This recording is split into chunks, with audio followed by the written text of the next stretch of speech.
The story of the Napoleonic War did not start on a battlefield, but in the echoing chambers of revolution.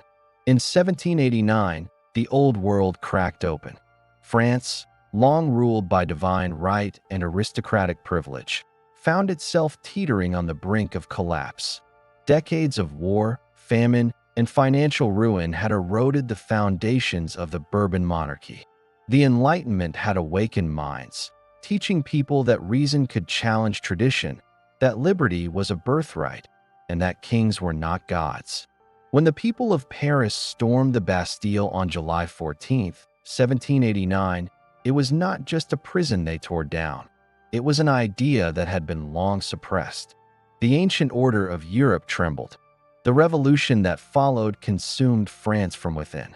The estates of nobles were torched, priests fled or were executed, and the guillotine rose as a new symbol of justice.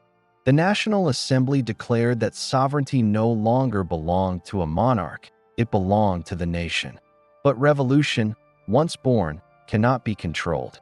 The Reign of Terror, unleashed under Robespierre's Committee of Public Safety between 1793 and 1794, devoured thousands in the name of liberty.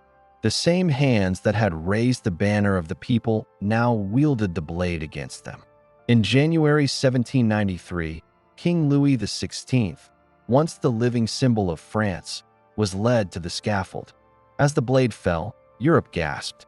To the monarchs of Europe, Britain's George III, Austria's Francis II, and Prussia's Frederick William II, the French Revolution was not just rebellion, it was contagion. If the French people could execute their king, could not the same fever spread across their own lands? Fear united them. Thus began the First Coalition: Britain, Austria, Prussia, Spain, and the Dutch Republic, marching against revolutionary France in 1793. But the revolution had birthed something new. Not an army of mercenaries fighting for pay, but citizens fighting for ideals. They sang the Marseillaise as they marched, believing they defended not merely France, but the future itself. Out of this tempest rose a man whose ambition would eclipse them all. Napoleon Bonaparte, born on August 15, 1769, on the rugged island of Corsica, a land more Italian than French in tongue and temperament. The son of a modest lawyer, he entered the Royal Military School at Brienne, a foreigner among the French elite. He spoke with an accent, was mocked by peers, and learned early that respect was taken, not given. He devoured books on history, philosophy, and war, Caesar, Alexander, Frederick the Great, and dreamed of glory. When the revolution swept through France, the aristocratic officers fled. For a young, ambitious artillery officer, the chaos opened doors that birth alone had closed. Napoleon's first taste of fame came at Toulon in 1793. The port city had rebelled against the Republic and invited British ships to its harbor. It was there that the 24-year-old captain devised a bold plan to retake the port by concentrating artillery fire on the enemy fleet. His plan worked. Toulon fell, and the name Bonaparte appeared for the first time in the French press. From that moment, he was no longer an obscure officer. He was the future. By 1796, the French Directory, the unstable five-man government ruling after Robespierre's fall, faced a crisis. France was broke, its enemies gathering once again. They turned to Napoleon, now just 26 years old, to command the army of Italy. What followed was a campaign that stunned Europe. In a whirlwind of battles, Montenotte, Lodi, Arcole, Rivoli, he defeated the Austrians and their allies with speed, precision, and audacity unseen since Hannibal. His soldiers adored him. He marched with them, shared their rations, and addressed them not as subordinates, but as comrades. "Soldiers," he told them, "you are hungry and naked, but the Republic owes you much. The richest provinces in the world are within your grasp." And he delivered. In just a year, Napoleon forced Austria to the negotiating table. The Treaty of Campo Formio in 1797 redrew the map of Europe and announced to the world that France was no longer merely revolutionary. It was imperial in ambition. Napoleon returned to Paris a hero. Crowds lined the streets. The press praised him as the savior of France, and the politicians of the Directory began to fear him. He was too popular, too independent, too dangerous. So they sent him away to Egypt. In 1798, Napoleon embarked on an ambitious expedition to strike at Britain indirectly by seizing Egypt, the gateway to India. His army defeated the Mamluks at the Battle of the Pyramids, where he famously declared, "Soldiers, from the height of these pyramids, 40 centuries looked down upon you." But his fleet was destroyed at the Battle of the Nile by Britain's Admiral Horatio Nelson. Cut off from France, Napoleon's Egyptian campaign turned from conquest to survival. Yet even here, he mastered the narrative, sending reports home filled with triumphs, omitting the defeats. To the French public, he was invincible. By 1799, the French Republic was collapsing under corruption, debt, and political chaos. The Directory had lost control, and the people were weary of revolution. Napoleon returned secretly to France in October. On November 9, 1799, 18 Brumaire, year 8 in the revolutionary calendar, he acted. Backed by loyal generals and soldiers, he marched into the legislature, dissolved it by force, and declared the birth of a new government, the consulate. "Citizens," he announced, "the revolution is over. I am its guardian." It was not the restoration of monarchy, at least not yet, but it was the end of democracy. The Constitution gave Napoleon the title of First Consul, granting him near absolute power. France, exhausted by a decade of blood and instability, embraced him. To many, he was the man who could restore order, dignity, and national pride. To others, he was the next tyrant in Republican clothing. But in that moment, Napoleon Bonaparte became the embodiment of France itself, a nation born in revolution, driven by ambition, and destined to challenge the world. As winter descended on Europe in 1799, kings and ministers across the continent looked toward Paris with unease. France had devoured its monarchy, survived invasion, and now stood united under a man of military genius and political will. The revolution had failed to bring peace, but it had forged the instrument through which France would seek to dominate an entire continent. From the ashes of revolution, the Corsican had risen, and soon, the world would hear his name not as a revolutionary general, but as an emperor. When Napoleon Bonaparte returned to Paris in the autumn of 1799, France was weary. A decade of revolution had torn the nation apart. Monarchists, Republicans, radicals, and moderates had all taken turns wielding power, and none had restored stability. The Directory, the five-man government that ruled France, was corrupt, indecisive, and deeply unpopular. Inflation soared, the army went unpaid, and famine stalked the countryside. In this moment of political exhaustion, the French people longed for order, for strength, for someone who could end the chaos. And in Napoleon, they found that figure.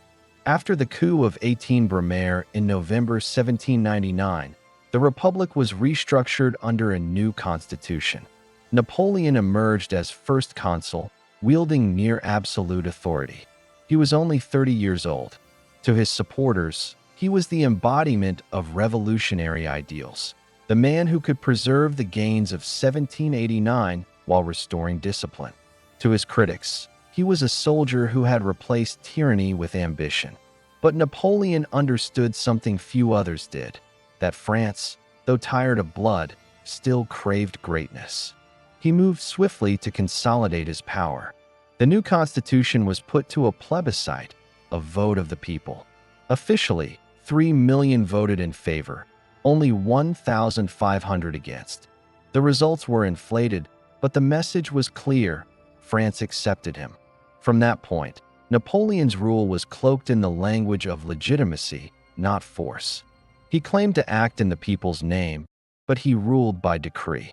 The revolution had promised liberty, Napoleon offered stability, and the French accepted the exchange. His genius extended beyond the battlefield. He understood that the strength of a nation lay in its institutions, and he rebuilt them with precision. He founded the Bank of France in 1800, stabilizing the chaotic post-revolutionary economy. He reformed taxation, ensuring revenue flowed directly to the state instead of through corrupt intermediaries. He centralized education, creating the lycées, state-run secondary schools, to train loyal and capable administrators. In 1801, he signed the Concordat with the Pope, re-establishing relations with the Catholic Church. The revolution had tried to erase religion. Napoleon brought it back under his control. Bishops were nominated, yet he never forgot that his true power came from the army. The soldiers who had fought under the revolutionary banners now marched under his. "Every soldier carries a marshal's baton in his knapsack," he told them, a promise that talent, not birth, would define success. The ideals of meritocracy, born in the fires of revolution, became the backbone of his empire. In foreign policy, Napoleon played a careful game. France remained surrounded by enemies. Britain, Austria, and Russia watched its every move. Yet the victories of Napoleon's Italian campaigns still echoed across Europe, and France's armies were formidable. For a brief moment, peace seemed possible. The Peace of Amiens, signed on March 25, 1802, ended nearly a decade of continuous war between France and Britain. It marked the first general peace in Europe since 1792. For the first time in years, the guns fell silent. The peace was uneasy. Britain retained its naval dominance, while France continued to expand its influence across continental Europe. Napoleon annexed Piedmont, occupied Switzerland, and made himself president of the Italian Republic. To the monarchs of Europe, this was not peace, it was preparation. But in France, the pause in the war brought glory to Napoleon. He used it to rebuild his image as a man of destiny. Propaganda flooded the streets of Paris, paintings of his triumphs, pamphlets extolling his wisdom, and plays celebrating his leadership. Artists like Jacques-Louis David immortalized him in neoclassical splendor, comparing him to Roman emperors. He also set his eyes across the Atlantic. France still possessed colonies in the Caribbean and ambitions in the Americas. In 1802, Napoleon reinstated slavery in the French colonies, a dark decision that betrayed the revolution's ideals of liberty. He hoped to restore French sugar profits and rebuild an overseas empire. But his ambitions met fierce resistance in Haiti, where formerly enslaved people under leaders like Toussaint Louverture and Jean-Jacques Dessalines fought for independence. By 1804, the Haitian Revolution succeeded. France lost its richest colony, and with it, its American dreams. The loss hardened Napoleon's focus on Europe. He realized his empire would not be built across oceans, but on the continent itself. In 1802, another plebiscite made him first consul for life, granting him permanent control. The Republican name became an empire in all but title. He was now prepared to crown himself emperor, but before that, he needed to silence his enemies.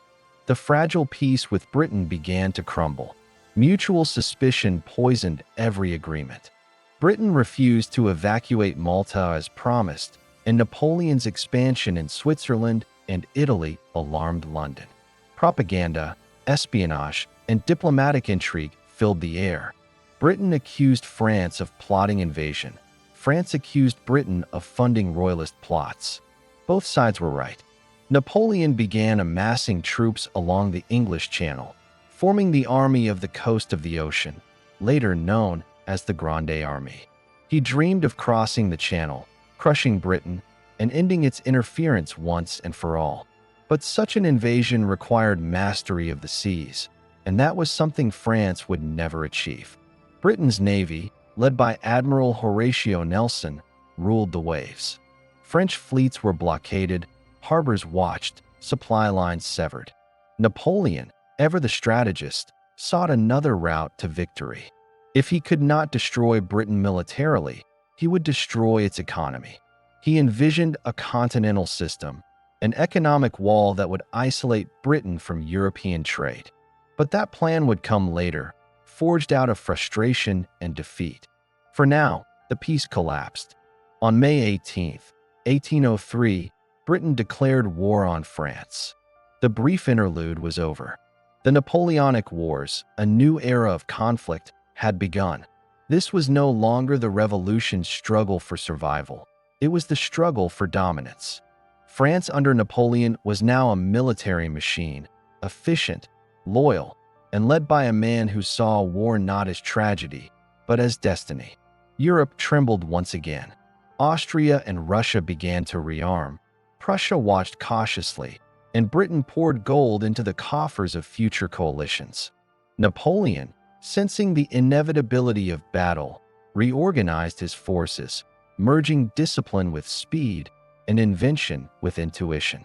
He drilled his men relentlessly, perfecting the core system that allowed his armies to march faster, strike harder, and act independently on the battlefield.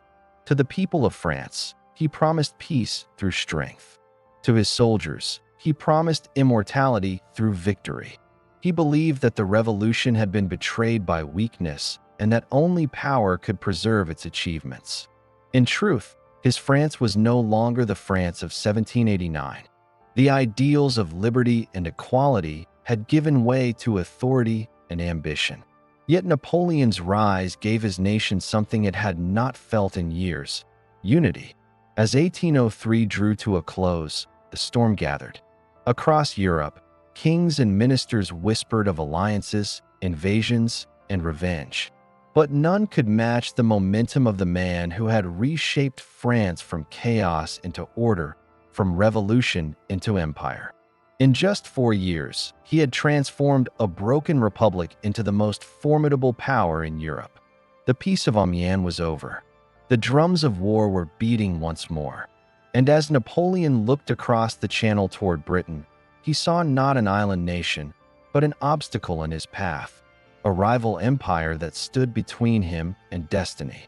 The world was about to learn that the revolution's child had become its conqueror. Europe in 1805 was a tinderbox of ambition and fear, with one man standing at its center: Napoleon Bonaparte. The young general from Corsica, now emperor of the French, had transformed a revolutionary republic into an empire through sheer will, calculation, and the unrelenting machinery of war. His coronation in December 1804 was not merely ceremonial. It was a declaration to the monarchs of Europe that France had returned to power, no longer a nation of revolutionaries, but of empire builders. Yet beneath the imperial grandeur, alliances were shifting, old enemies were regrouping, and the stage was being set for a series of wars that would redraw the map of Europe. The Napoleonic Wars, beginning in 1803, would stretch across continents, involving nearly every major power, leaving no kingdom untouched by their echoes. Britain, Napoleon's greatest rival, never accepted peace after the Treaty of Amiens collapsed in 1803.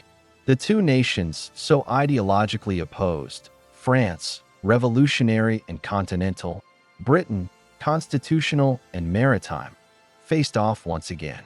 Britain's control of the seas meant France could not easily strike its island enemy, while Britain's wealth funded coalitions across Europe to contain Napoleon's influence. From the Baltic to the Mediterranean, spies, diplomats, and generals maneuvered like chess pieces in a game that would determine the fate of nations. Napoleon, frustrated by his inability to invade Britain due to the Royal Navy's dominance, began amassing the Grande Armée at Boulogne. Over 180,000 men trained ceaselessly on the northern French coast, preparing for a crossing that would never come. The sea would betray him before he even set sail.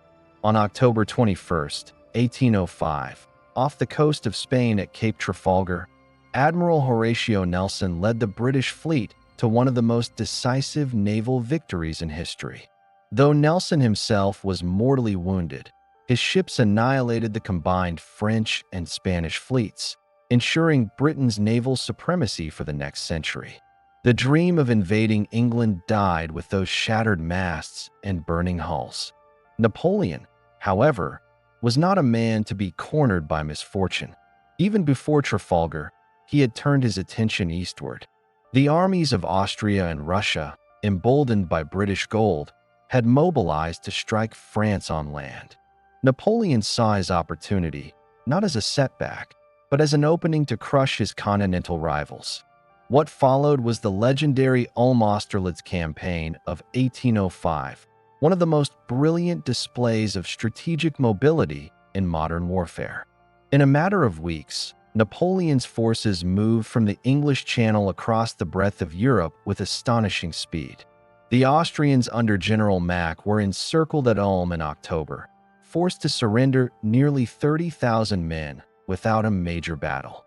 Then, on December 2, 1805, the first anniversary of his coronation, Napoleon achieved his greatest triumph, the Battle of Austerlitz. Facing a combined army of Austrians and Russians twice his size, Napoleon feigned weakness, luring his enemies into attacking what they thought was his exposed right flank. When the Allies advanced, he struck at the center, splitting their lines and enveloping them in chaos.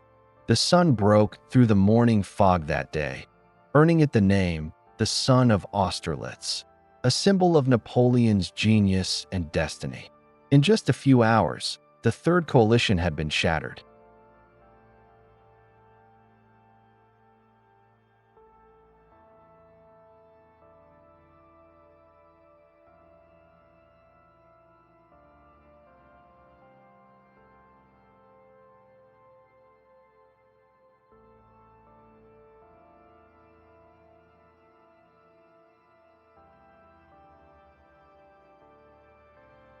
The Treaty of Pressburg followed in December 1805. Austria was humiliated, losing vast territories to France's allies, and the Holy Roman Empire, a thousand-year institution, collapsed. Napoleon reorganized Germany into the Confederation of the Rhine, a network of satellite states loyal to him, effectively turning Central Europe into a French protectorate. His brothers and marshals became kings and princes. His empire expanded not only through conquest, but through dynastic manipulation. The crowns of Europe were being redistributed by a man who just a decade earlier had commanded artillery as a young revolutionary officer. But power breeds resistance. Prussia, insulted by Napoleon's arrogance and pressured by nationalist fervor, entered the war in 1806, forming the Fourth Coalition alongside Britain and Russia. Yet the Prussians were unprepared for the speed and precision of Napoleon's army. In October 1806, at the twin battles of Jena and Auerstadt, Napoleon and Marshal Davout annihilated the Prussian forces. Within weeks, the proud kingdom that had once defeated Frederick the Great's enemies lay broken. Napoleon marched triumphantly into Berlin, his soldiers parading under the Brandenburg Gate. It was in the aftermath of Jena-Auerstadt that Napoleon introduced sweeping reforms across the territories under his control. The Napoleonic Code replaced feudal laws, guilds and privileges were abolished, Jews were emancipated in many regions, and modern administrative systems were imposed from Westphalia to Warsaw. These reforms, though often driven by imperial pragmatism, planted the seeds of modern governance across Europe. Yet behind these progressive measures lay the iron fist of occupation and taxation, the burden of conscription, and the ever-present shadow of war.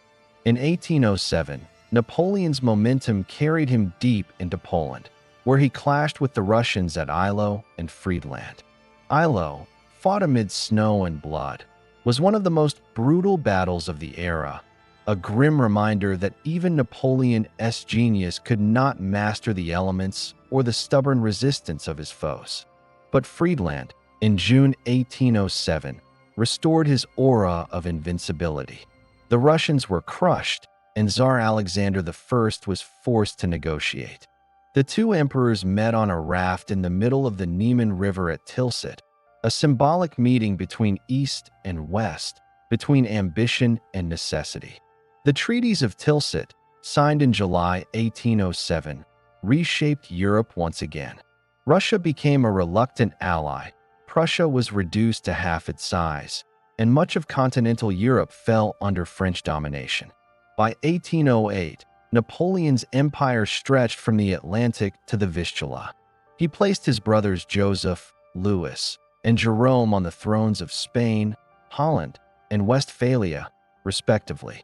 To enforce his economic warfare against Britain, he launched the Continental System, a massive embargo intended to cripple British trade by closing all European ports to its goods. But this system, ambitious in theory, proved impossible to maintain. Smuggling flourished, economies suffered, and resentment grew among allies and vassal states alike. The same policies that extended Napoleon's reach also sowed the seeds of resistance. It was in Spain that the first real cracks began to show. In 1808, after forcing the abdication of the Spanish Bourbon king and installing his brother Joseph as ruler, Napoleon ignited a brutal and unending conflict. The Spanish people rose in revolt and guerrilla warfare. The word itself originating from this struggle became the bane of French forces. The Peninsular War drained men, money, and morale from the empire. Britain, under the leadership of Arthur Wellesley, later the Duke of Wellington, found a foothold on the Iberian Peninsula, turning Spain into a bleeding wound that would never fully heal. By 1809, Austria rose again in defiance, forming the Fifth Coalition. The war culminated at Wagram near Vienna, where Napoleon, after fierce fighting, secured another victory, but at tremendous cost. The aura of invincibility that had surrounded him since Austerlitz began to dim. The scale of casualties, the exhaustion of France's manpower, and the simmering unrest across occupied Europe hinted that the tide of fortune might one day turn. In the span of just 6 years, from 1803 to 1809, Napoleon had reshaped Europe with a speed and intensity unseen in modern history. Monarchies fell, empires crumbled, and new nations rose under his banners. Yet for all his triumphs, the seeds of his downfall were already planted. In the mountains of Spain, in the bitterness of the continental blockade, and in the fragile alliances held together by fear rather than loyalty.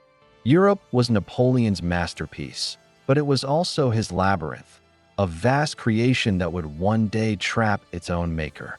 By 1810, Napoleon Bonaparte stood at the zenith of his power. The map of Europe bore the mark of his ambition. His family members and loyal marshals ruled from Madrid to Naples, from Westphalia to Warsaw. France had become the beating heart of a continental empire, its laws, its armies, and its language radiating outward into lands that only years before had been enemies. The Emperor of the French appeared unstoppable, the master of Europe's destiny. But beneath the veneer of triumph, the empire was already straining under its own weight. The wars had lasted nearly a decade, consuming lives and resources without end. Revolts simmered in the conquered territories. Trade suffered under the continental system. Napoleon's attempt to strangle Britain's economy by closing Europe's ports to British goods. And while France's armies marched in triumph, its people began to feel the exhaustion of endless war. Napoleon's continental system was as much an act of pride as of policy. Enraged by Britain's survival, he sought to destroy its trade-based wealth by isolating it from the European continent.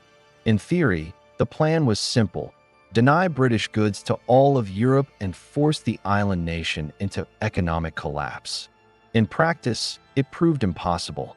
British merchants adapted, using smuggling networks, neutral ships, and colonial trade routes to sustain their economy.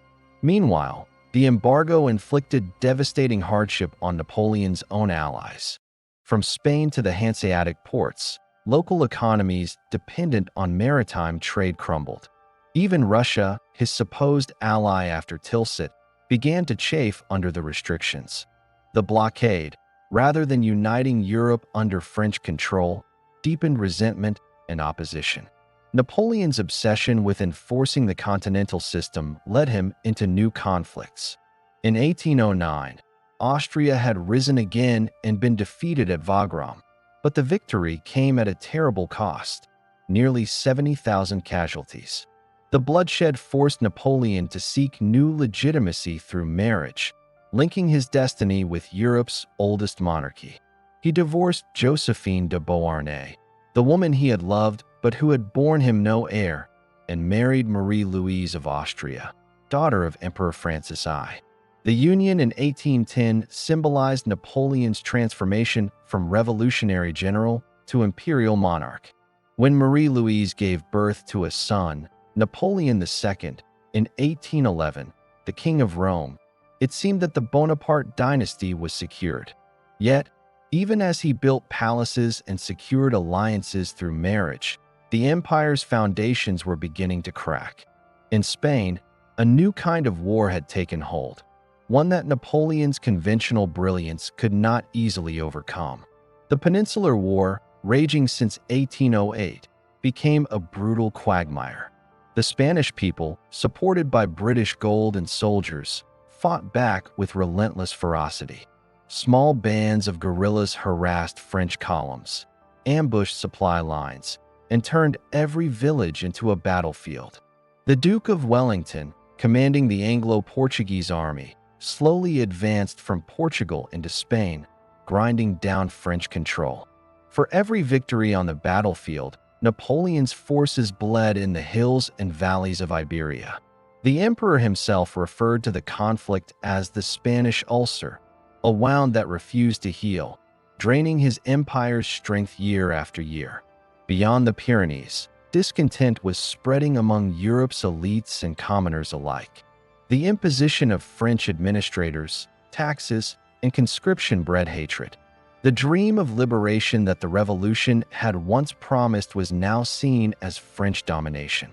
In Prussia, reformers like Stein and Scharnhorst worked quietly to rebuild their army and their national spirit, preparing for the day when vengeance could be taken.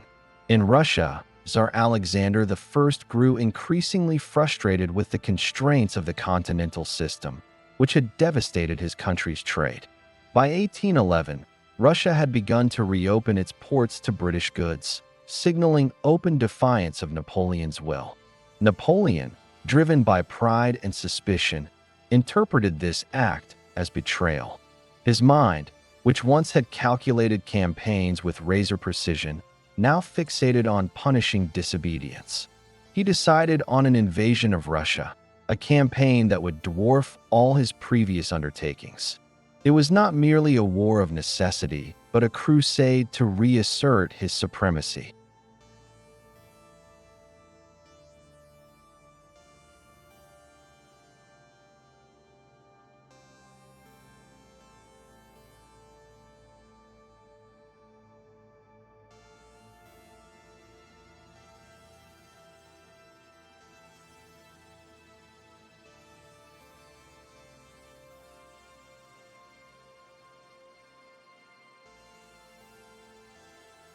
In June 1812, Napoleon assembled the largest army Europe had ever seen. The Grande Armée, numbering over 600,000 men drawn from every corner of his empire, French, Poles, Italians, Germans, and Dutch marching under the imperial eagle.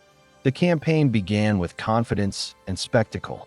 Napoleon believed that a swift victory would force Tsar Alexander to return to obedience.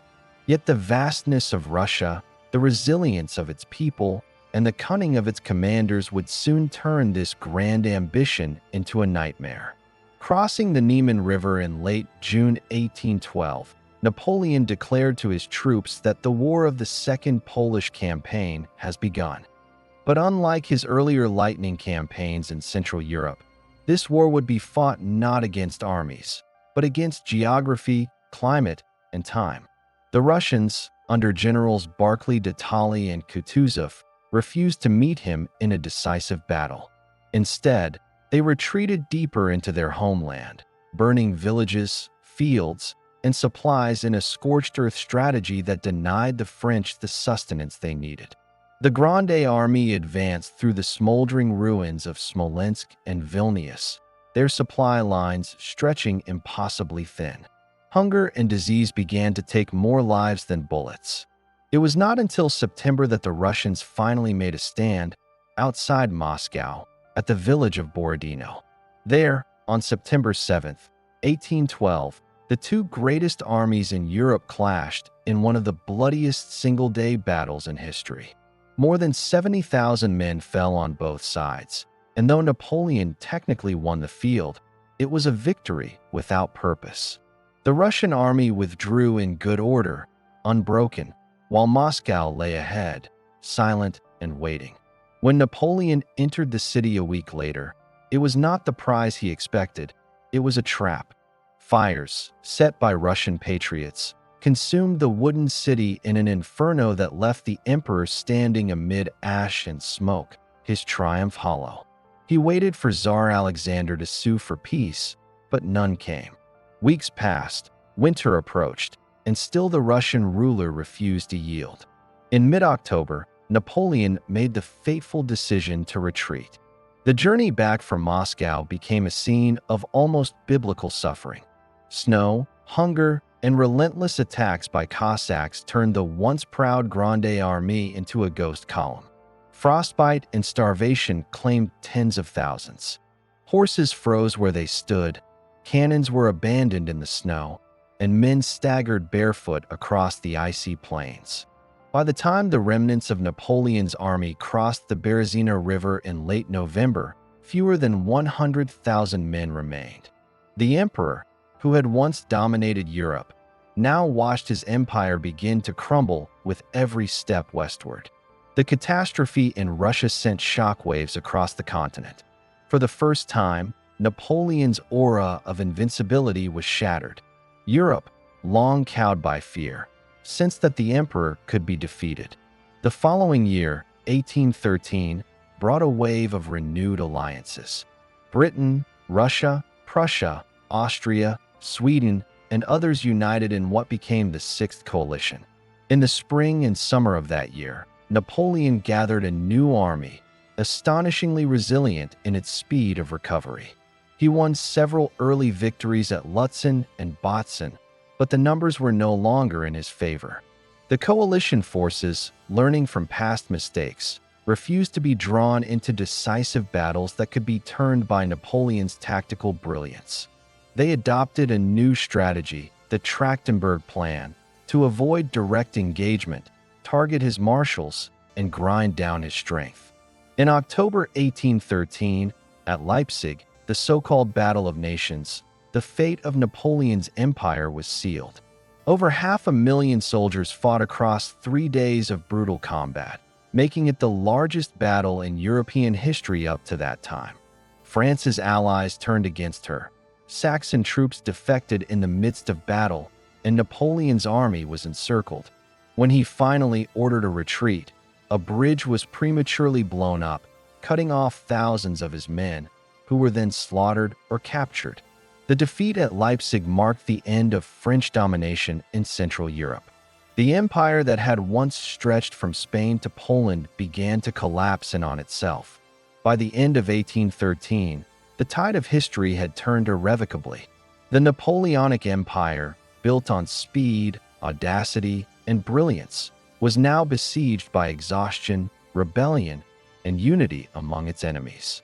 From the burning ruins of Moscow to the blood-soaked fields of Leipzig, the myth of Napoleon's invincibility had been broken. And as he retreated across the Rhine into France, the emperor who once dreamed of ruling the world now faced the grim reality that the world was after him. By 1807, Napoleon Bonaparte stood astride Europe as no ruler had since Charlemagne. His empire stretched from the Pyrenees to the Vistula, his armies victorious across a continent reshaped by war. Yet, amid triumph, the one enemy that eluded his grasp was the same that had defied every conqueror before him: the island of Britain. After Trafalgar, the channel remained an impassable moat, guarded by the Royal Navy's wooden walls. Napoleon, unable to meet Britain at sea, turned to a weapon of a different kind, economics. Thus emerged the continental system, a grand design to break Britain's spirit by strangling its trade, to close every port in Europe to British goods, and to bring the empire of merchants to its knees. The vision took form in November 1806, when Napoleon issued the Berlin Decree. It declared the British Isles under blockade, a bitter irony, since France lacked the naval power to enforce such a thing. The decree prohibited all commerce and correspondence with Britain, confiscating any British goods found in French or Allied hands. The British nation, Napoleon proclaimed, is declared to be in a state of blockade by land and sea. It was an audacious attempt to wage economic war on a global empire from the heart of Europe. Britain, in response, issued its orders in council in 1807, forbidding neutral ships from trading with French-controlled ports unless they first stopped in British harbors. The world's oceans became a battlefield of paperwork and piracy, a war fought not with muskets and cannon, but with ledgers, customs men, and smugglers. In theory, Napoleon's plan promised victory without bloodshed. Britain's wealth depended on exports, on the constant flow of manufactured goods and colonial resources. If Europe, its largest market, closed its doors, the British economy would wither. In practice, however, the plan faltered from the start. Europe's merchants, long accustomed to British trade, resisted. British goods, cheaper and of higher quality, continued to pour into the continent through neutral nations like Denmark, Sweden, and above all, through smuggling networks that wound through every coast and riverbank. French officials could not possibly police thousands of miles of borders, and corruption ran deep. Worse still, the continental system began to harm France's own allies more than it did Britain. Cities like Hamburg, Amsterdam, and Lisbon, once vibrant centers of TR, fell into ruin. The merchants of Northern Europe saw their livelihoods vanish as warehouses stood empty and ships rotted in port. In the Mediterranean, Italian and Neapolitan traders chafed under French economic dictates. Even Napoleon's brother, Louis Bonaparte, King of Holland, protested that enforcing the blockade would destroy his country's economy. Napoleon's response was uncompromising. Holland must obey. And when his brother faltered, he simply annexed the Dutch kingdom into France in 1810.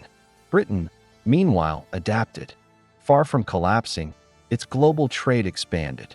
Cut off from Europe, British merchants turned toward the wider world, to India, to the Caribbean, to South America. New markets replaced the old, and the Royal Navy's dominance ensured that Britain's colonies continued to thrive. The continental system, meant to isolate Britain, instead pushed it to global supremacy. As British ships sailed unchallenged across the oceans, Napoleon's empire became a fortress, vast, glittering, and slowly starving within. The strain of enforcing the blockade forced Napoleon into new conflicts. Portugal, Britain's oldest ally, refused to comply with the continental system. Its ports remained open to British trade, its merchants defiant. In 1807, Napoleon decided to make an example of the kingdom. Under the pretext of enforcing the blockade, he demanded that Portugal close its harbors and seize all British goods. When the Portuguese regent hesitated, French troops crossed into Iberia. Joined by Spanish forces under the Treaty of Fontainebleau, they marched toward Lisbon. On November 27, 1807, the Portuguese royal family, aided by the British Navy, fled to Brazil, carrying with them the Portuguese crown and court, establishing a government in exile across the Atlantic.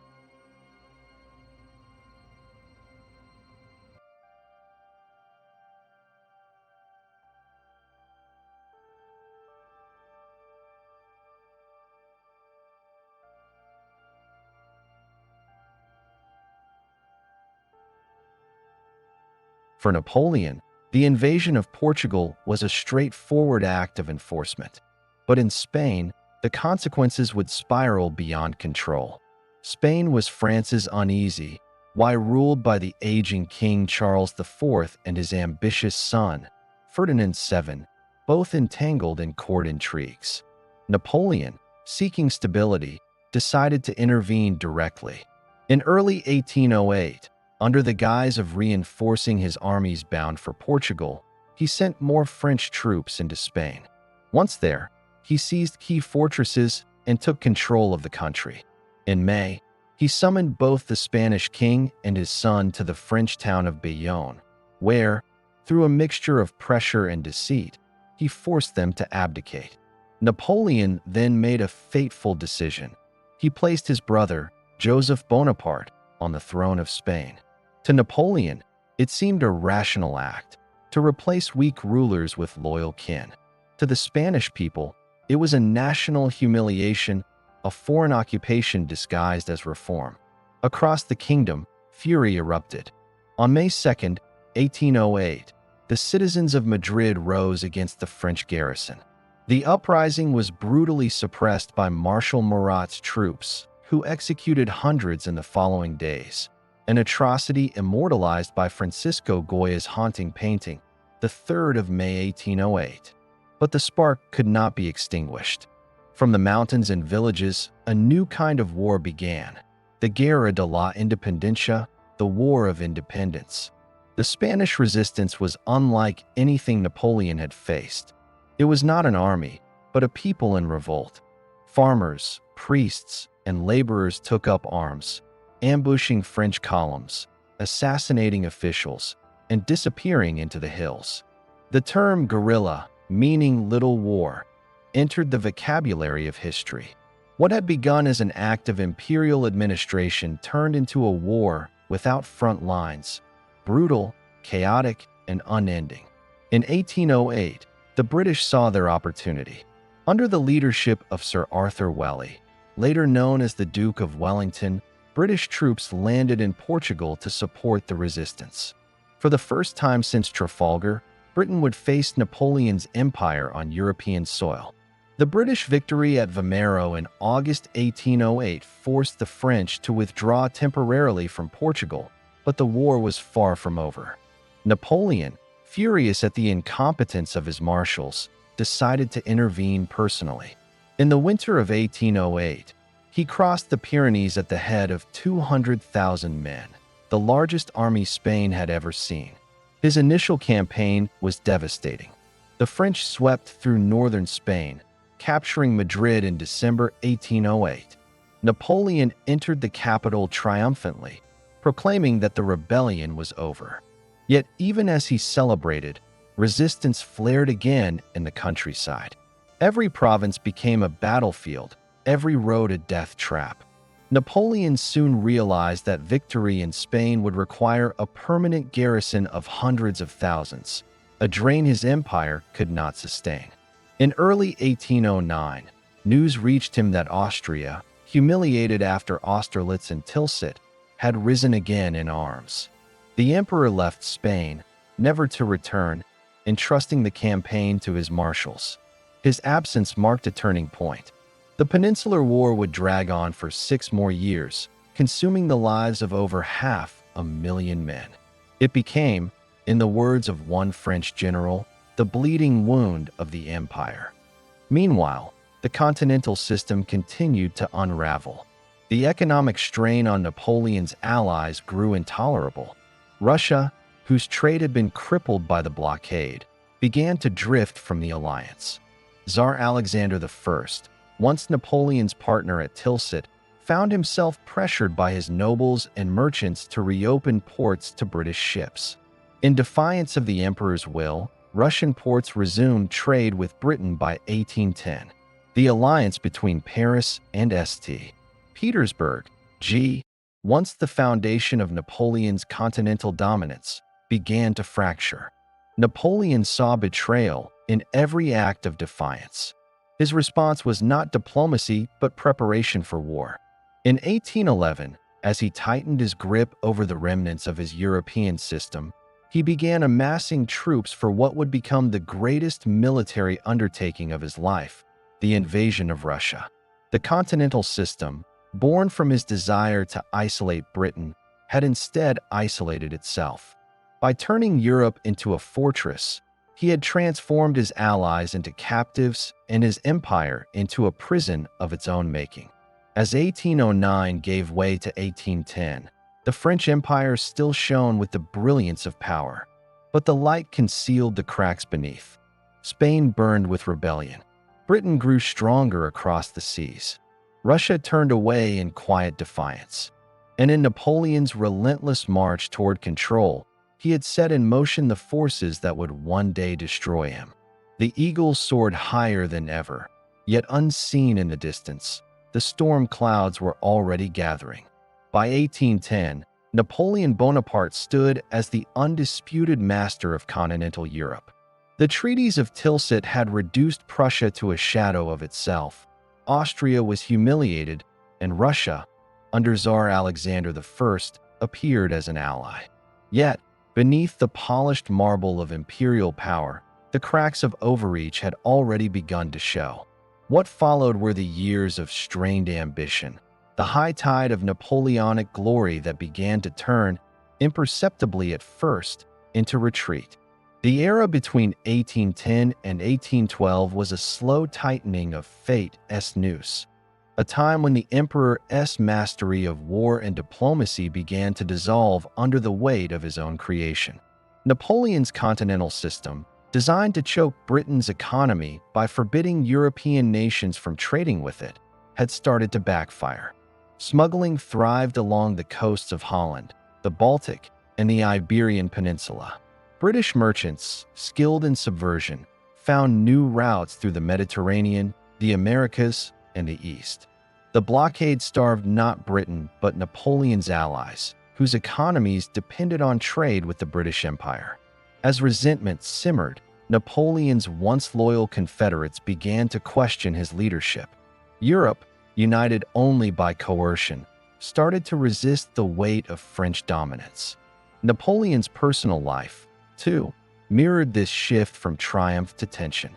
His marriage to Josephine de Beauharnais, once a symbol of revolutionary love and ambition, ended in sorrow. In 1810, he divorced her, seeking an heir to secure the Bonaparte dynasty.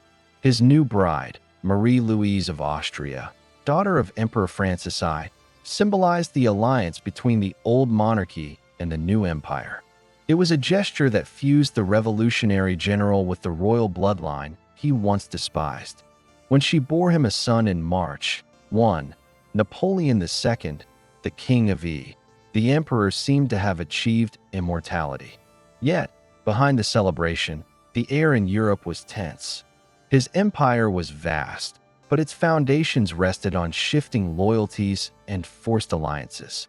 In Spain, the fires of guerrilla resistance continued to burn. The Peninsular War, which had begun in 1808, was dragging on without resolution. Britain, under the Duke of Wellington, entrenched itself deeper into the Iberian Peninsula. French troops were spread thin, bleeding men and morale in an endless war of attrition against both soldiers and civilians. The brutality of the conflict, executions, massacres, and reprisals revealed the darker face of the Napoleonic dream. For every town captured, another uprising began. The empire's army, once seen as the instrument of liberation, had become the instrument of oppression. Across the continent, the glow of the emperor's charisma began to fade. The European nobility feared him. The people, once inspired, grew weary of endless conscription and taxation. In Germany, secret nationalist movements formed in universities, whispering of unity and resistance. In Russia, Tsar Alexander I, who had once clasped Napoleon's hand at Tilsit, began to resent the emperor's dominance. The alliance between the two titans of Europe, built on mutual distrust, was slowly disintegrating. Russia suffered economically under the continental system. Its nobility chafed at restrictions that strangled trade with Britain, its key partner in the export of timber, hemp, and grain. By 1811, Alexander was quietly reopening ports to British ships. Napoleon saw it as treachery. The French emperor's response was predictable. He would march east into the vastness of Russia to enforce his will. It was a decision not born of strategy but of pride, the fatal flaw of a man who had conquered everything but learned restraint. As plans for invasion took shape, the empire strained under the weight of mobilization. Men were conscripted from across Europe: Italians, Poles, Germans, Dutchmen, Croats, forming what was proudly called La Grande Armée. It was a continental army, nearly 600,000 strong, the largest force Europe had ever seen. Yet, its size was both its strength and its curse. Feeding, arming, and coordinating such a vast host across thousands of kilometers required logistics that even the emperor's genius could barely sustain.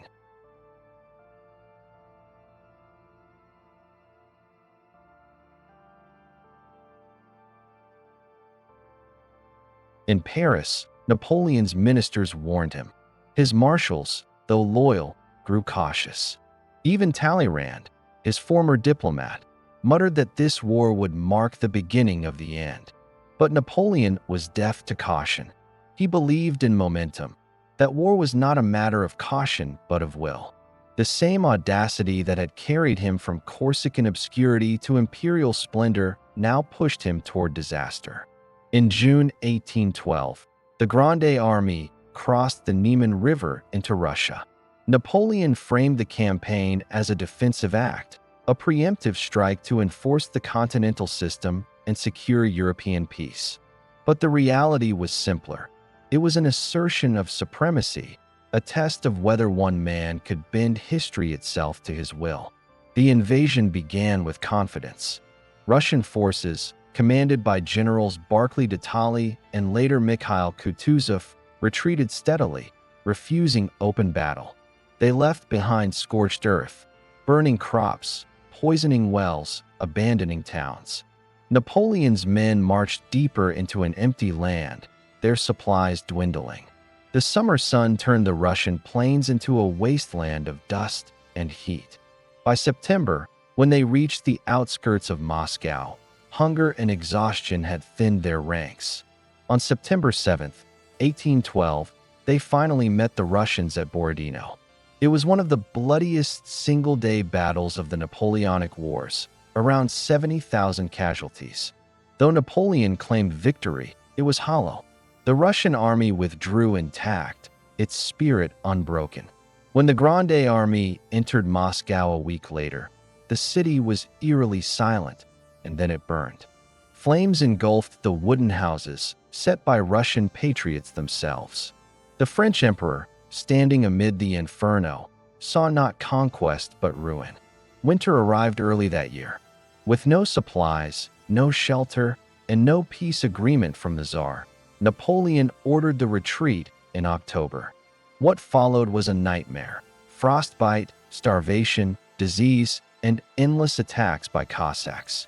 The retreat from Moscow destroyed the illusion of the emperor's invincibility. Of the 600,000 men who had marched east, fewer than 100,000 returned. The snow-covered roads of Russia became the grave of the Grande Armée and the turning point of an age. When Napoleon finally crossed back into Poland, he was no longer the master of Europe but a man haunted by ghosts, of ambition, of empire, of men lost to the endless snows. The dream of continental domination had frozen with them in the Russian winter. This was the hinge of history. From here, the empire would not expand again. The emperor who once dictated the fate of nations now faced the judgment of his own making. Europe shuddered in the wake of Napoleon's retreat from Russia. The mighty Grande Armée, once the terror of kings, had been shattered not by man but by distance, frost, and time. In the early months of 1813, the emperor returned to P.S. gaunt, grim, and unbowed. His empire was collapsing around him, yet his will remained unbroken. What unfolded next was not the story of triumph, but of defiance, a desperate, relentless struggle to hold on to an empire that had already begun to die. The world was turning against him, and the tide of history no longer obeyed his command. Europe smelled blood. The defeat in Russia emboldened old enemies. Prussia, once cowed by humiliation after Jena Auerstedt, rose again. In March 1813, it declared war on France, joining Russia in what would become the Sixth Coalition. Britain, ever the financier of Europe's wars, poured gold into the coffers of anti-French alliances, funding armies that now marched toward the Rhine. Austria hesitated at first, wary of committing, but soon it would be drawn into the struggle. Napoleon's response was astonishing. Within months, he conjured a new army from the remnants of his empire. France, exhausted and grieving, still answered his call. Boys barely out of adolescence donned uniforms and shouldered muskets. Veterans limped back from distant garrisons. Blacksmiths and farmers were turned into soldiers overnight. The emperor worked without rest, reorganizing, drilling, inspiring, willing into existence another force that might yet save the empire. By April 1813, Napoleon was ready. His army, though lacking cavalry and experienced officers, still carried the echo of his old brilliance. He struck first in Saxony, seeking to drive a wedge between the Prussians and Russians. At the Battle of Lutzen on May 2nd, his forces clashed with the coalition near Leipzig. The battle was brutal and chaotic, fought amid villages set ablaze by cannon fire. When the smoke cleared, Napoleon held the field. A month later, at Botzen, he won though these victories were costly and hollow. The enemies retreated, but they were not destroyed. The world, it seemed, had learned from him. No longer did his adversaries play into his traps or engage recklessly. They avoided decisive confrontation, retreating when pressed and striking when his men faltered. Even more dangerously, they began to coordinate, learning the art of alliance warfare that Napoleon himself had perfected. In the summer of 1813, a brief armistice offered a moment of peace and diplomacy. Austria's foreign minister, Clemens von Metternich, met with Napoleon in Dresden. The Austrian statesman urged moderation, warning the emperor that Europe could not endure endless war. But Napoleon, though weary, refused to yield. "You are not a statesman," Metternich reportedly told him. "You are a gambler." Napoleon smiled. "A gambler," he replied, "who has been lucky." That luck, however, was nearly spent. When hostilities resumed in August, the balance had shifted. Austria joined the coalition, transforming the war into a vast crusade against the French Empire. Now, Napoleon faced not one or two powers, but all of Britain, Russia, Prussia, Austria, Sweden, and a host of German states. For the first time in over a decade, the emperor was outnumbered on every front. Still, the old fire remained. At Dresden in late August 1813, he achieved one of his last great victories. Outnumbered 2-1, he used the city's defenses and a sudden thunderstorm to annihilate the Allied assault. The field was strewn with corpses, and for a fleeting moment, it seemed the old Napoleon had returned. But even as he triumphed in Saxony, his marshals suffered defeats elsewhere. Oudinot and Ney in the north, Vandamme was captured after a reckless pursuit. The machine of empire no longer moved as one. Then came Leipzig, the Battle of Nations, fought from October 16th to 19th, 1813. It was the largest battle in European history until the 20th century. Over 500,000 men clashed amid the fields and rivers of Saxony. The French fought with the ferocity of despair, the coalition with the strength of unity. On the third day, the tide turned decisively. Saxon troops, once Napoleon's allies, defected mid-battle, turning their guns on their former comrades. Chaos erupted.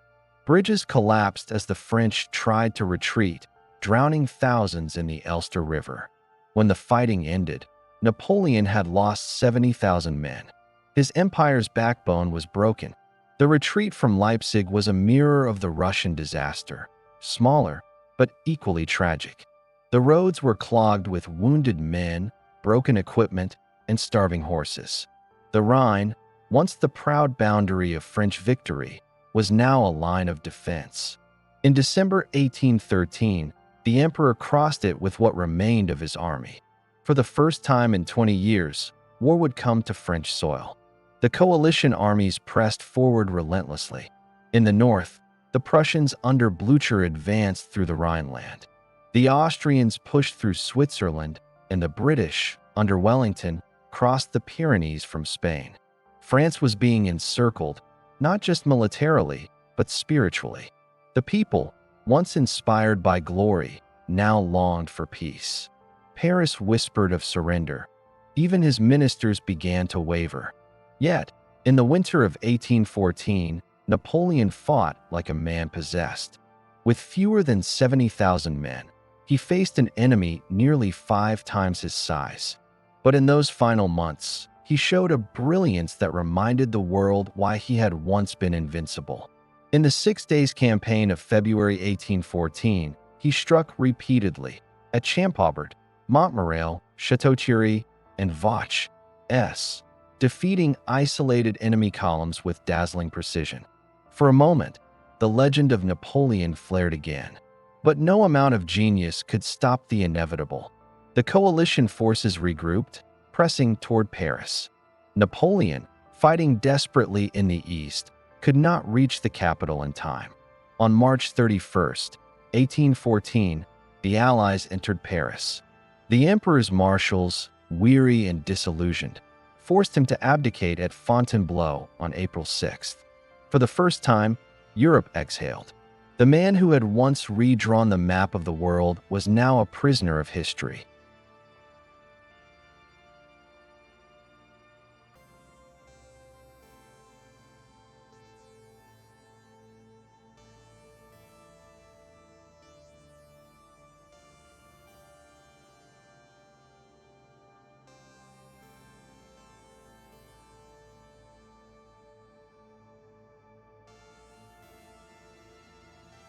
The Treaty of Fontainebleau granted him sovereignty over a tiny island, Elba, off the coast of Italy.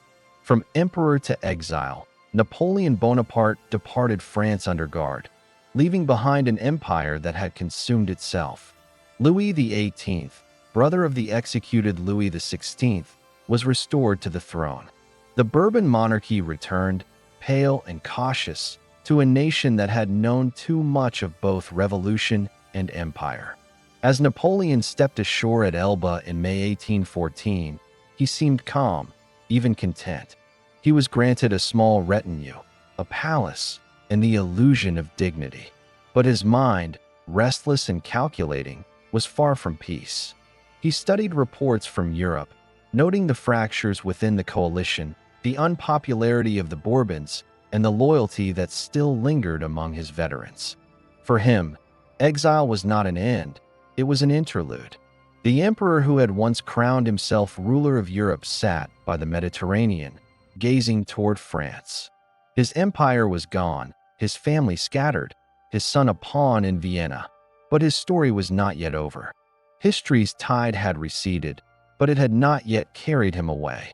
From the ashes of defeat, he would rise once, not to reclaim an empire, but to defy the world one last time.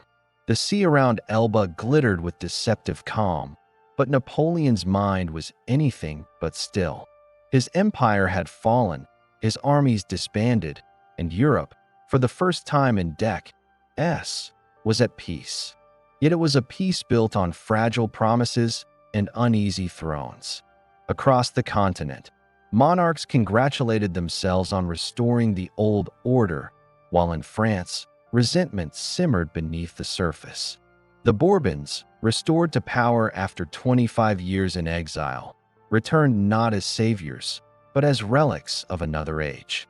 King Louis XVIII, cautious and bloated, ruled without the vitality or charisma that France had grown used to. He reinstated nobles, dismissed veterans, and ignored the people who had bled for Napoleon's glory. To many, it felt like betrayal, a slow suffocation of everything the revolution and empire had fought to build. News from France reached Elba by ship and rumor. Napoleon read the reports carefully: discontent in the army, economic hardship, whispers of insurrection. His spies brought word that the people longed for the old emperor, not out of love, but from despair at what had replaced him. He began to plot. He was still guarded by British and French ships, but the vigilance of his captors was slackening. They believed him broken, his ambitions buried under defeat. But those who had seen him before knew better. Napoleon Bonaparte did not accept endings. On the night of February 26, 1815, he made his move. With fewer than 1,000, mostly veterans of the Old Guard and a handful of loyal officers, he boarded a small flotilla and slipped past the watchful eyes of the Royal Navy. As dawn rose over the Mediterranean, the sails filled with wind, carrying the emperor back toward destiny. He landed at Golfe-Juan, near Cannes, on March 1st. France lay before him, divided, resentful, and waiting. He moved northward, avoiding royalist strongholds, traveling through the mountains toward Grenoble. His army was tiny, his supplies meager, and his fate uncertain. The royal government declared him an outlaw, and troops were sent to arrest him. Yet, as he faced them in the foothills of the Alps, history turned once more. He rode forward, dismounted, and stepped into the line of muskets. "Soldiers," he called out, his voice carrying across the silence. "If there is one among you who wishes to kill his emperor, here I stand." Not a single shot was fired. The soldiers hesitated, then broke ranks, shouting, "Vive l'Empereur!" They rushed to him, embracing their old commander. In that moment, the restoration of Louis XVIII began to unravel. The march became a procession. As Napoleon advanced toward Paris, each garrison sent to stop him instead joined his ranks. Cities opened their gates. Villages poured into the roads to cheer him. His army swelled from hundreds to thousands, then tens of thousands. Louis XVIII, hearing of Napoleon's approach, panicked. On March 19th, he fled Paris, abandoning the throne once again. The next day, Napoleon entered the capital to thunderous acclaim. The streets of Paris echoed with the sound of drums, trumpets, and cheers. It was as though the empire had been reborn in a single breath. The 100 days, history would call them, had begun. But beneath the jubilation, Napoleon understood the peril of his position. He was back on the throne, yes, but surrounded by enemies. The powers of Europe, including Britain, Austria, and Russia, met swiftly at Vienna.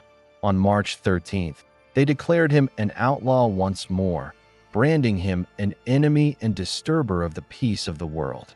The coalition that had once crushed him was reborn overnight. In France, Napoleon worked feverishly to rebuild. He summoned the old generals, reorganized the army, and called for recruits. Yet even among his marshals, loyalty wavered. Some, like Ney, once the bravest of the brave, had sworn allegiance to the Bourbons only weeks earlier.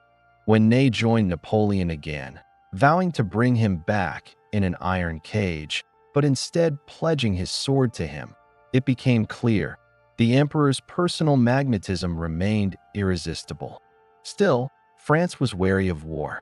Many of his ministers urged peace, but Napoleon knew the Allies would not negotiate. Their armies were already gathering, the British under the Duke of Wellington in Belgium, and the Prussians under Blücher nearby. The emperor understood that his only chance lay in speed and surprise. If he could strike before the coalition fully assembled, he might divide and conquer them as he once had. By early June 1815, the imperial eagles were once again unfurled. The tricolor flew above French camps, and veterans of Austerlitz and Jena marched beside young conscripts who had never known the empire's glory. Napoleon took command personally, determined to win one last campaign. the campaign that would decide his fate and France's. He advanced northward toward Belgium, his plans simple yet audacious. Defeat the Prussians first, then crush the British before their allies could unite. On June 16th, he struck at Ligny, defeating Blucher in a fierce, bloody engagement. It was his final victory, brief, incomplete, but glorious. On the same day, Ney clashed with Wellington at Quatre Bras, failing to destroy the British before they could withdraw. The balance of fate hung by a thread. 2 days later, the stage was set for the final act. Near the Belgian village of Waterloo, rain poured through the night, soaking the fields and bogging down the roads. Napoleon's men waited in mud and silence, their uniforms drenched, their artillery immovable. As dawn broke on June 18, 1815, the emperor surveyed the battlefield, undaunted but aware of the stakes. This would be his last battle. The fight began late in the morning. Napoleon launched a series of assaults against the British lines at Hougoumont, La Haye-Saint, and Pays-Plate, each turning into brutal, grinding contests of attrition. The French columns advanced again and again, only to be repelled by volleys of musket fire and the implacable steadiness of Wellington's infantry squares. As the hours passed, the emperor's face darkened. The mud had ruined his guns, his cavalry charges failed to break through, and his enemies refused to yield. In the distance, the sound of drums rose, not from the British, but from the east. Blucher's Prussians had arrived, marching hard to strike Napoleon's flank. The emperor sent his reserve, Imperial Guard, to deliver one last, decisive blow. The veterans who had carried his banners from Egypt to Moscow advanced for the final time. "Vive l'Empereur!" they cried, marching into smoke and cannon fire. But the line did not break. The British stood firm. When the Guard faltered, the cry spread through the French ranks. "La Garde recule." The Guard retreats. It was a phrase never before uttered in Napoleon's reign. Panic rippled through the army. Soldiers began to flee, the once proud formations dissolving into chaos. By evening, the emperor's line collapsed completely. The field of Waterloo was littered with the dead, French, British, and Russian, and the mud ran thick with the ruin of empires.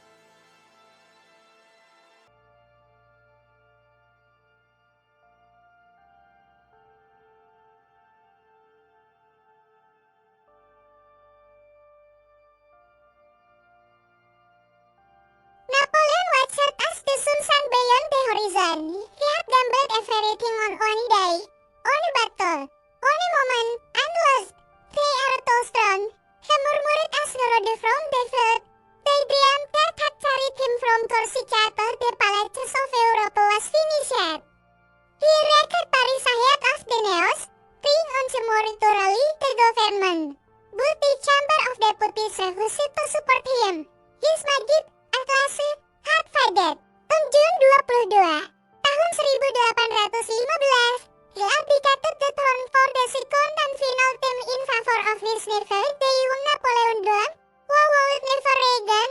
From the Tuileries to the battlefield, the Emperor of France had burned bright and brief 12 years of glory, conquest, and ruin had come to an end. That the Emperor who had once dictated torment to Europe was now a fugitive within his own nation. 2 weeks later, Napoleon surrendered himself to the British, seeking refuge and perhaps a measure of dignity. Instead, he would find exile once more, far from Europe, beyond redemption, beyond return. The NATO had fallen, not slain in battle, but undone the sheer weight of history. Waterloo was not just a defeat, it was an ending, the end of an age, of an empire. Tangku Famadu had believed he could command destiny itself. The guns of Waterloo had fallen silent, but the echoes of that final battle reverberated across Europe. Napoleon Bonaparte, conqueror of kingdoms, breaker of coalition, the man who had bent an entire continent to his will. It was finished. His armies were shattered, his empire dissolved, and his name owns again cursed the king who had ferried him for over a decade. Yet, as history would soon show, even in the fact, Napoleon refused to vanish quickly into obscurity. His final years would be a strange mixture of defiance and decay. Common ons worshipped the million, no tapet in isolation, seeking to shape how posterity would remember him. In the aftermath of Waterloo, France was exhausted. The fields were littered with corpses. The roads filled with disasters and wounded men limping home. The tricolor flag was hauled down, and royalist white returned once more. Paris awaited the inevitable arrival of the Allied forces. Within days, the Duke of Wellington and Marshal Belcher marched into the capital, victors not only of a battle but of an era. The Bourbons were restored. As Louis XVIII reclaimed his throne under foreign bayonets. For Napoleon, there were no illusions later. He returned to Télès Appalachian, grim and cylinder, his uniform stained and his pretty brisette. On June 22, tahun 1815, he abdicated the throne for the second time, declaring that he did so for the good of France.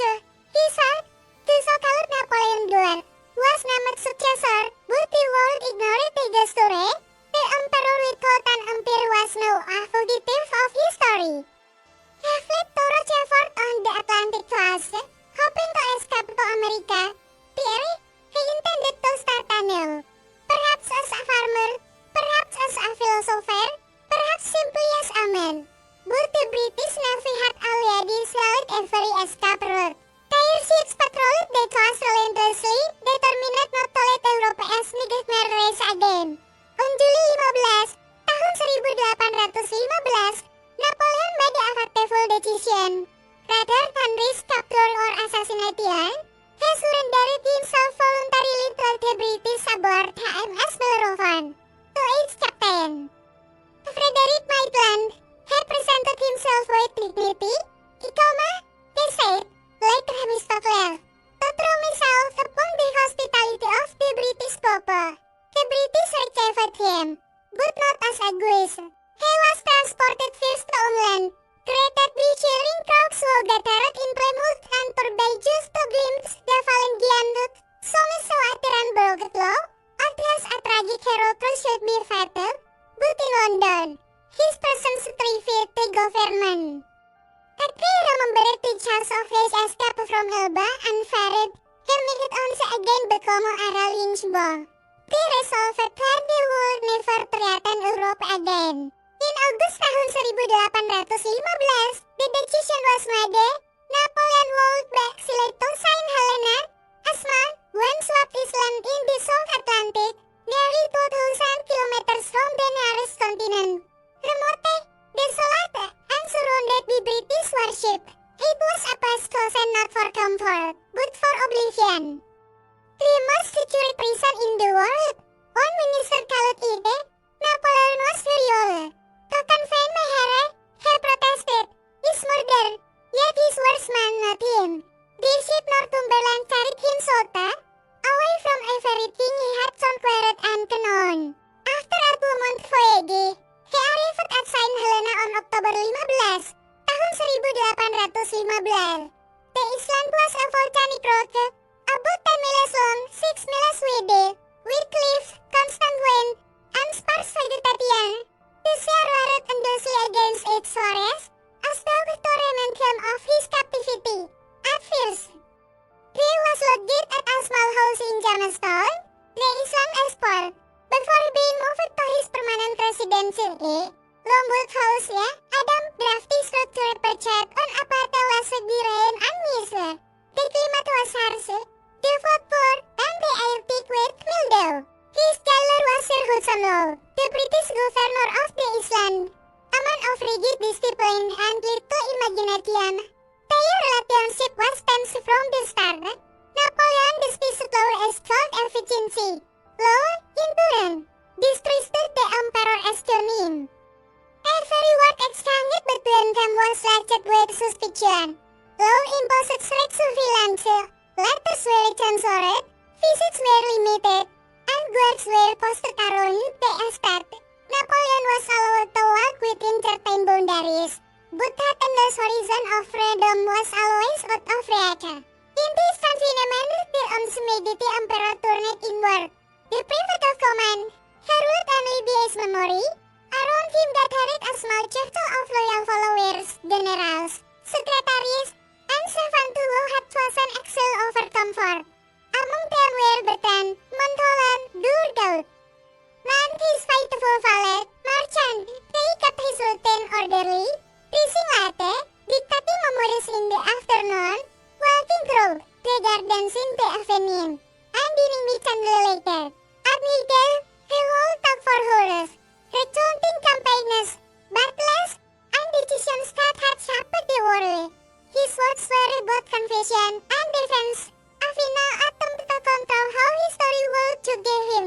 He have not been overthrown the man, he said, patching across Longwood as narrow parlor. The circumstances have divided me. You wanted to win a system based on equality, but Europe was not ready.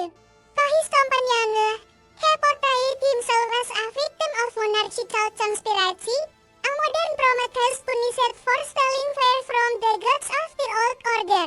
Manuela, his health began to decline.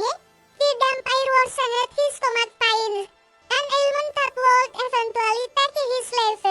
The unenergetic figure who had crossed half of Europe on horseback now moved slowly, his strength fading with each passing year. He read constantly.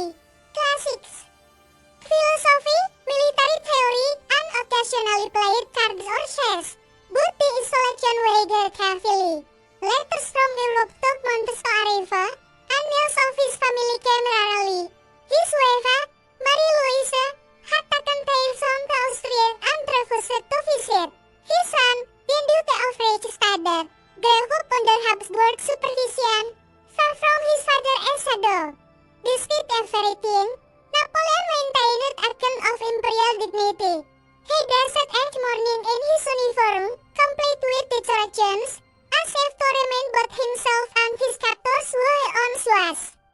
When British officers visited, he demanded they address him as Emperor of the Frankie. Some refused. Others humoured him.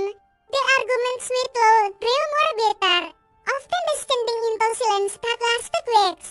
But Napoleon, that unbreakable force that had turned down the map of Europa, endured. As the years passed, even his enemies began to regard him differently. Writers and books in Europe turned him into a legend. The romantic hero betrayed by father, to some, he was Caesar reborn, to others. A Lucifer cast from heaven, but no one could deny his presence in history. His name remained electric, his shadow fast. Di tahun 1820, his health had deteriorated sharply. He complained of severe pain, nausea, and weakness. His doctors suspected liver disease, though no cure was possible. Yet the reason was near. On May 5, tahun 1821, after days of delirium, Napoleon died in his bed at Longwood, whispering words of his youth, French army. Just meaning, he was 50 only years old.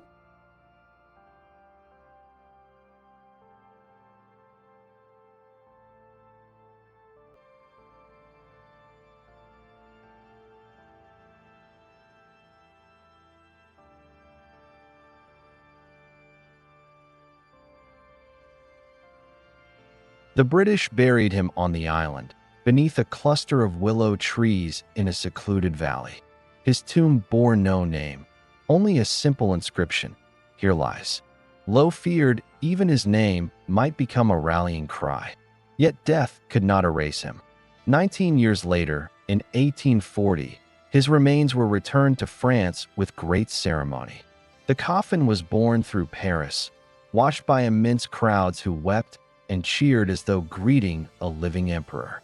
His final resting place became Les Invalides, beneath a magnificent dome, a shrine to both glory and loss. On Saint Helena, the house at Longwood remained silent, preserved by the wind and the memory of those 6 long years. Visitors would come, drawn by curiosity, reverence, or pity to see where the greatest general of modern times had paced in exile. The story of Napoleon's final exile is not one of battles or conquest, but of endurance, the struggle of a man who refused to surrender to oblivion. Even in chains, he fought for immortality, and in that, perhaps he triumphed. For though the man died in 1821, the idea of Napoleon never did. It lived on, in law, in legend, and in the restless spirit of those who believed one person could shape the destiny of nations. The eagle had fallen, yes, but the echo of its wings still thundered across history. When Napoleon's body was lowered beneath the golden dome of Les Invalides in 1840, the applause of the French crowd was not merely for a man long dead. It was for the myth he had become. 2 decades after his death, the emperor who had once been branded a tyrant was now a national symbol of glory, discipline, and destiny. The drums rolled, the banners rippled, and veterans of the Grande Army stood weeping in the winter air. France, humiliated by monarchs and revolutions, had found its memory the echo of greatness it had lost. But Napoleon's true legacy reached far beyond France, extending into the laws, institutions, and political imagination of the modern world. The Napoleonic era reshaped Europe more thoroughly than any before it. In the ruins of feudalism, Napoleon had planted the seeds of a new order, rational, centralized, and secular. His greatest creation was not his empire of conquests, but his empire of ideas. The Napoleonic Code, completed in 1804, became the cornerstone of modern civil law. It enshrined the principles of equality before the law, protection of property rights, and the abolition of privilege based on birth. Wherever French troops marched, they carried this legal revolution with them. From Belgium to Italy, from the Rhineland to Poland, old systems crumbled before the new logic of codified law. Even after his defeat, nations that had once cursed him adopted his reforms, realizing that his administrative genius had built structures too efficient to discard. The Code's influence crossed oceans. Latin American republics, emerging from Spanish rule, used it as a model for their constitutions. In Europe, Germany, the Netherlands, and Italy integrated their principles into their legal systems. In the Middle East, the Ottoman Empire drew upon it during the Tanzimat reforms. In time, the Napoleonic Code became the silent architecture of global governance, a reminder that even fallen empires can shape the world through reason rather than conquest. Napoleon also redefined the relationship between the state and its citizens. He established a merit-based bureaucracy, the notion that competence, not aristocratic lineage, should determine advancement. His educational reforms created lycées and state-run universities designed to cultivate administrators loyal to the nation, not to local lords or clerics. The Legion of Honor, his order of merit, rewarded service and excellence rather than inherited status. These institutions, born in the crucible of empire, survived long after his downfall, forming the backbone of the modern French state. Yet Napoleon's legacy was not purely administrative. His wars had destroyed an old world and inadvertently birthed new nations. The German states, once fragmented under the Holy Roman Empire, were reorganized under his Confederation of the Rhine, a structure that laid the groundwork for German unification decades later. In Italy, his conquests awakened a sense of shared identity among people long divided by kingdoms and duchies. The spark of nationalism, once kindled by Napoleon's armies, would later ignite revolutions across Europe. Ironically, the man who sought to rule the continent inspired others to claim sovereignty for themselves. But his influence was double-edged.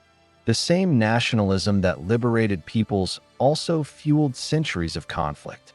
Napoleon's example taught future leaders both the power and peril of personal ambition fused with patriotic fervor.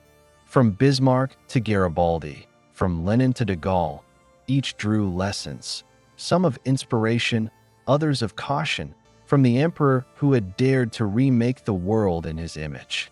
Culturally, Napoleon became an obsession. Painters, poets, and composers turned his life into legend. Jacques-Louis David immortalized him crossing the Alps, hand outstretched, as though commanding destiny itself. Beethoven, at first an admirer, had dedicated his Third Symphony to Napoleon, until the emperor crowned himself, at which point the composer tore the dedication in disgust. In literature, writers like Byron, Stendhal, and Tolstoy wrestled with their shadows. Byron saw him as the ultimate romantic rebel, while Tolstoy's War and Peace dismantled the myth, portraying him as a man trapped by forces beyond his control. In every interpretation, Napoleon remained irresistible, part genius, part monster, entirely human. France, too, could never quite escape him. Every generation seemed to resurrect his image in times of crisis. His nephew, Louis Napoleon Bonaparte, rode the nostalgia of the empire to power in 1848, declaring himself Napoleon III 4 years later. Under him, the Second Empire revived the pageantry of its predecessor, grand boulevards, imperial symbolism, and dreams of continental prestige. Though it ended in disaster at Sedan, the idea of Napoleonic grandeur lingered. Even the republics that followed borrowed from his vision of centralized authority and state-led modernization. Globally, the Napoleonic Wars redrew the map of empires. Britain emerged as the dominant world power, its navy unchallenged after Trafalgar, and its influence stretching from India to the Caribbean. The decline of Spain and Portugal opened the door for revolutions across Latin America, where leaders like Simón Bolívar were inspired both by and against Napoleon's example. In the United States, the Louisiana Purchase, Napoleon's sale of vast North American territory, doubled the nation's size, altering the course of its destiny. Thus, the emperor's reach extended even to lands he never set foot upon. Napoleon also revolutionized warfare itself. His strategies, rapid mobilization, corps organization, mass conscription, and decisive engagement became the template for modern armies. His campaigns were studied in every military academy from West Point to Prussia. The phrase Napoleonic came to describe not only ambition, but precision, scale, and relentless execution. Yet his wars also revealed the limits of power and the catastrophic cost of total mobilization. Millions perished across Europe in a series of conflicts that stretched from Lisbon to Moscow. The dream of universal empire collapsed beneath the weight of its own logistics. For all his brilliance, Napoleon was a paradox. He called himself a liberator, yet ruled as an autocrat. He spread equality under law but demanded absolute loyalty. He spoke the language of reason while waging wars of domination. His empire rose in the name of modernity, yet often enforced it through the ancient tools of conquest and fear. Historians continue to debate whether he was the last of the Enlightenment despots or the first of the modern statesmen. Perhaps he was both, a bridge between two worlds, the dying aristocratic order and the dawn of industrial democracy. In his final exile, Napoleon had predicted that his name would outlive those of kings and conquerors. "My true glory," he said, "is not the 40 battles I won. Waterloo will erase the memory of those victories. But what can nothing destroy is my civil code." He was right. Long after his cannons had rusted and his banners faded, the systems he created of governance, education, law, and national administration endured. Today, his tomb remains one of the most visited sights in France, a silent witness to the fascination he continues to inspire. Scholars dissect his campaigns, politicians invoke his discipline, revolutionaries quote his defiance.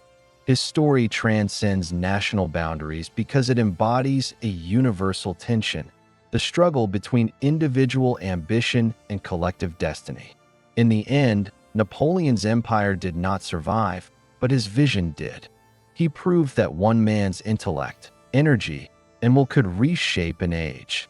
He left behind a continent forever changed, its borders redrawn, its institutions modernized, its people awakened to the possibilities of self-determination.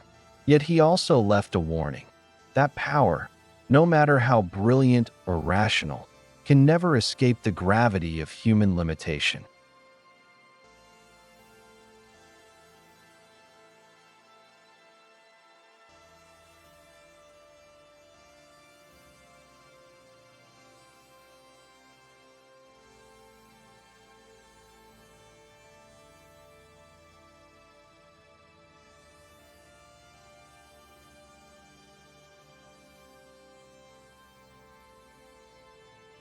The drums of Austerlitz and Waterloo have long faded, but their rhythm still beats beneath the modern world. The administrative systems that govern nations, the laws that define citizenship, the armies that march in disciplined columns, all bear traces of his design. To study Napoleon is to study the making of the modern age itself. 2 centuries after his fall, historians still argue not over what he did, but what he meant. Was he the Enlightenment's final hero or its greatest betrayer? A champion of progress or the embodiment of tyranny? The truth, as history often reminds us, lies somewhere in between. Napoleon Bonaparte remains the eternal figure of contradiction, soldier and statesman, liberator and oppressor, visionary and destroyer. His empire crumbled, but his legend became indestructible. And in that legend carved in stone beneath the golden dome of Les Invalides, history finds both its caution and its inspiration, the measure of how far a single human can reach and how high the price of greatness can be.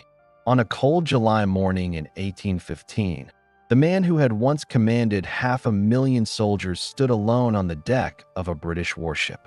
The thunder of cannons and the cheers of armies were gone. The uniform that had terrified kings now marked him as a prisoner.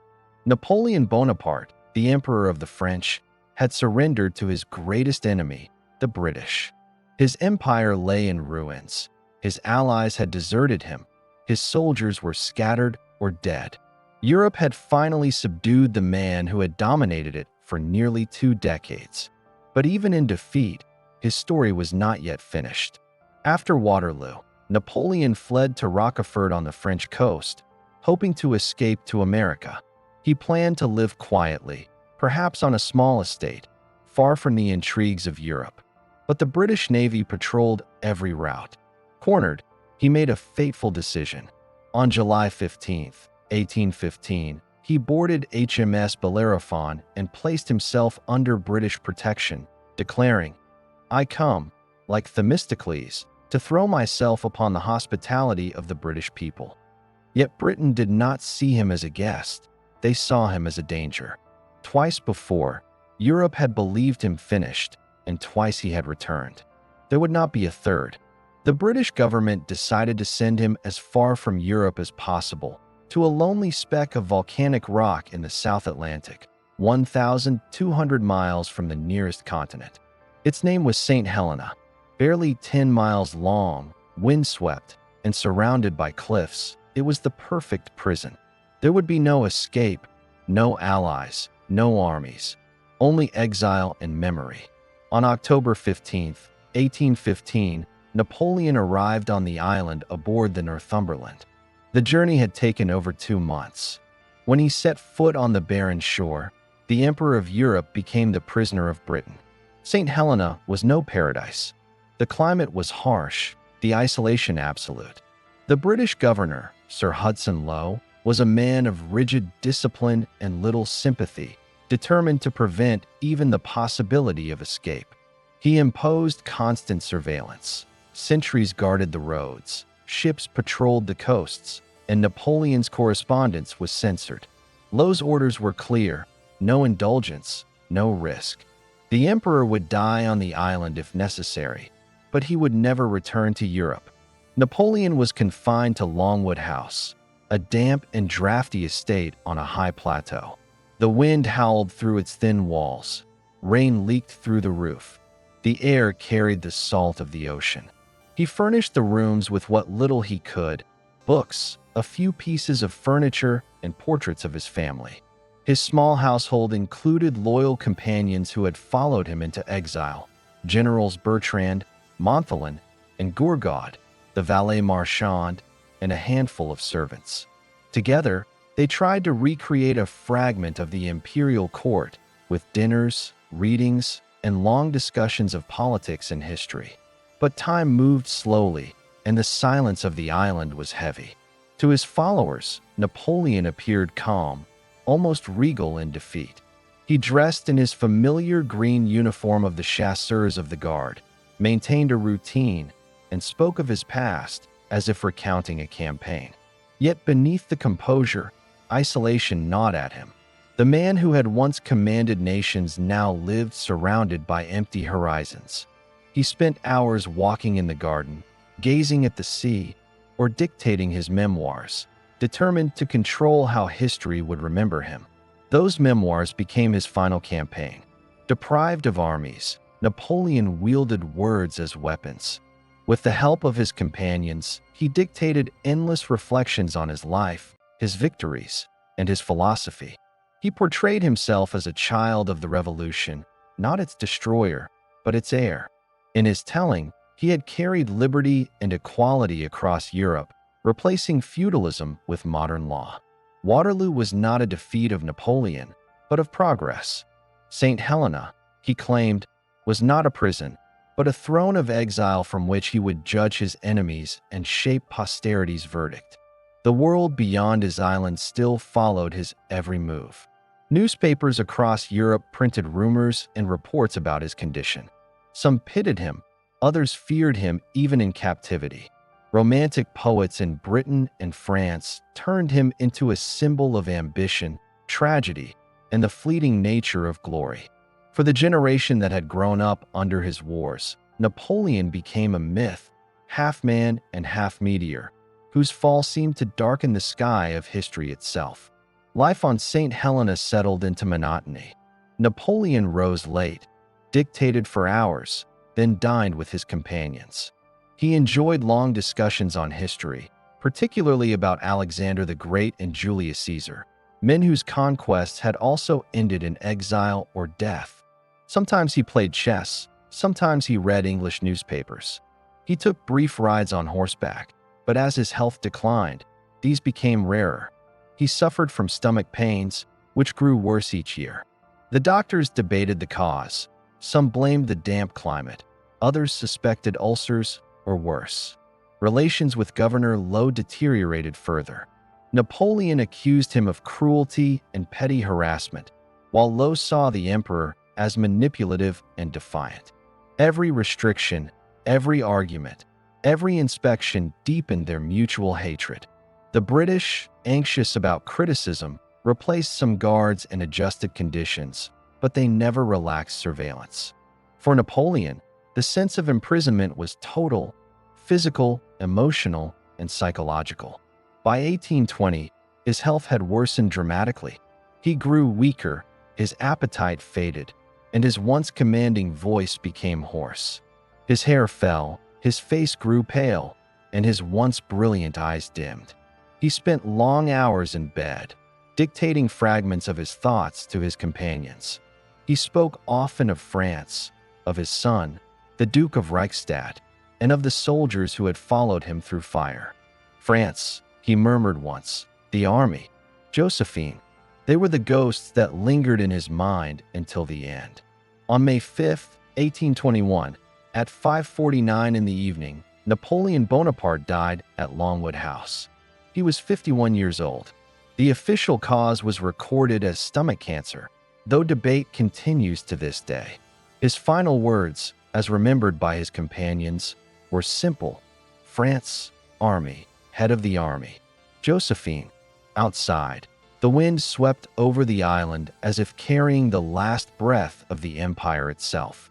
The British buried him in a secluded valley beneath a cluster of willow trees. The grave bore no name. By Napoleon's request, it was marked simply, "Here lies." Even in death, he defied titles, kings, and conventions. The world mourned and debated him. Some saw justice in his fall, others tragedy in his end. But all agreed that an era had passed. The man who had ruled through will and intellect had become history. Yet even on that remote island, he had begun to shape his second life, the life of legend. His companions carried his memoirs to Europe, where they were published to immense success. The writings portrayed Napoleon as a heroic exile, betrayed by kings and sacrificed for peace. His image, once that of a conqueror, became that of a martyr. Across France, admiration swelled. Soldiers and citizens alike whispered his name with reverence. The man the monarchs had tried to erase became immortal in memory. 2 decades later, in 1840, France petitioned Britain for the return of his remains. The request was granted. A French frigate, La Belle Poule, brought his coffin home. When it arrived in Paris, hundreds of thousands gathered along the Seine to witness the procession. The veterans of the Grande Armée marched one last time, their hair white, their eyes wet with tears. On December 15, 1840, Napoleon's remains were interred beneath the golden dome of Les Invalides. As the coffin descended, the air filled with the echo of drums, the smell of gunpowder, and the murmur of a nation reclaiming its lost glory.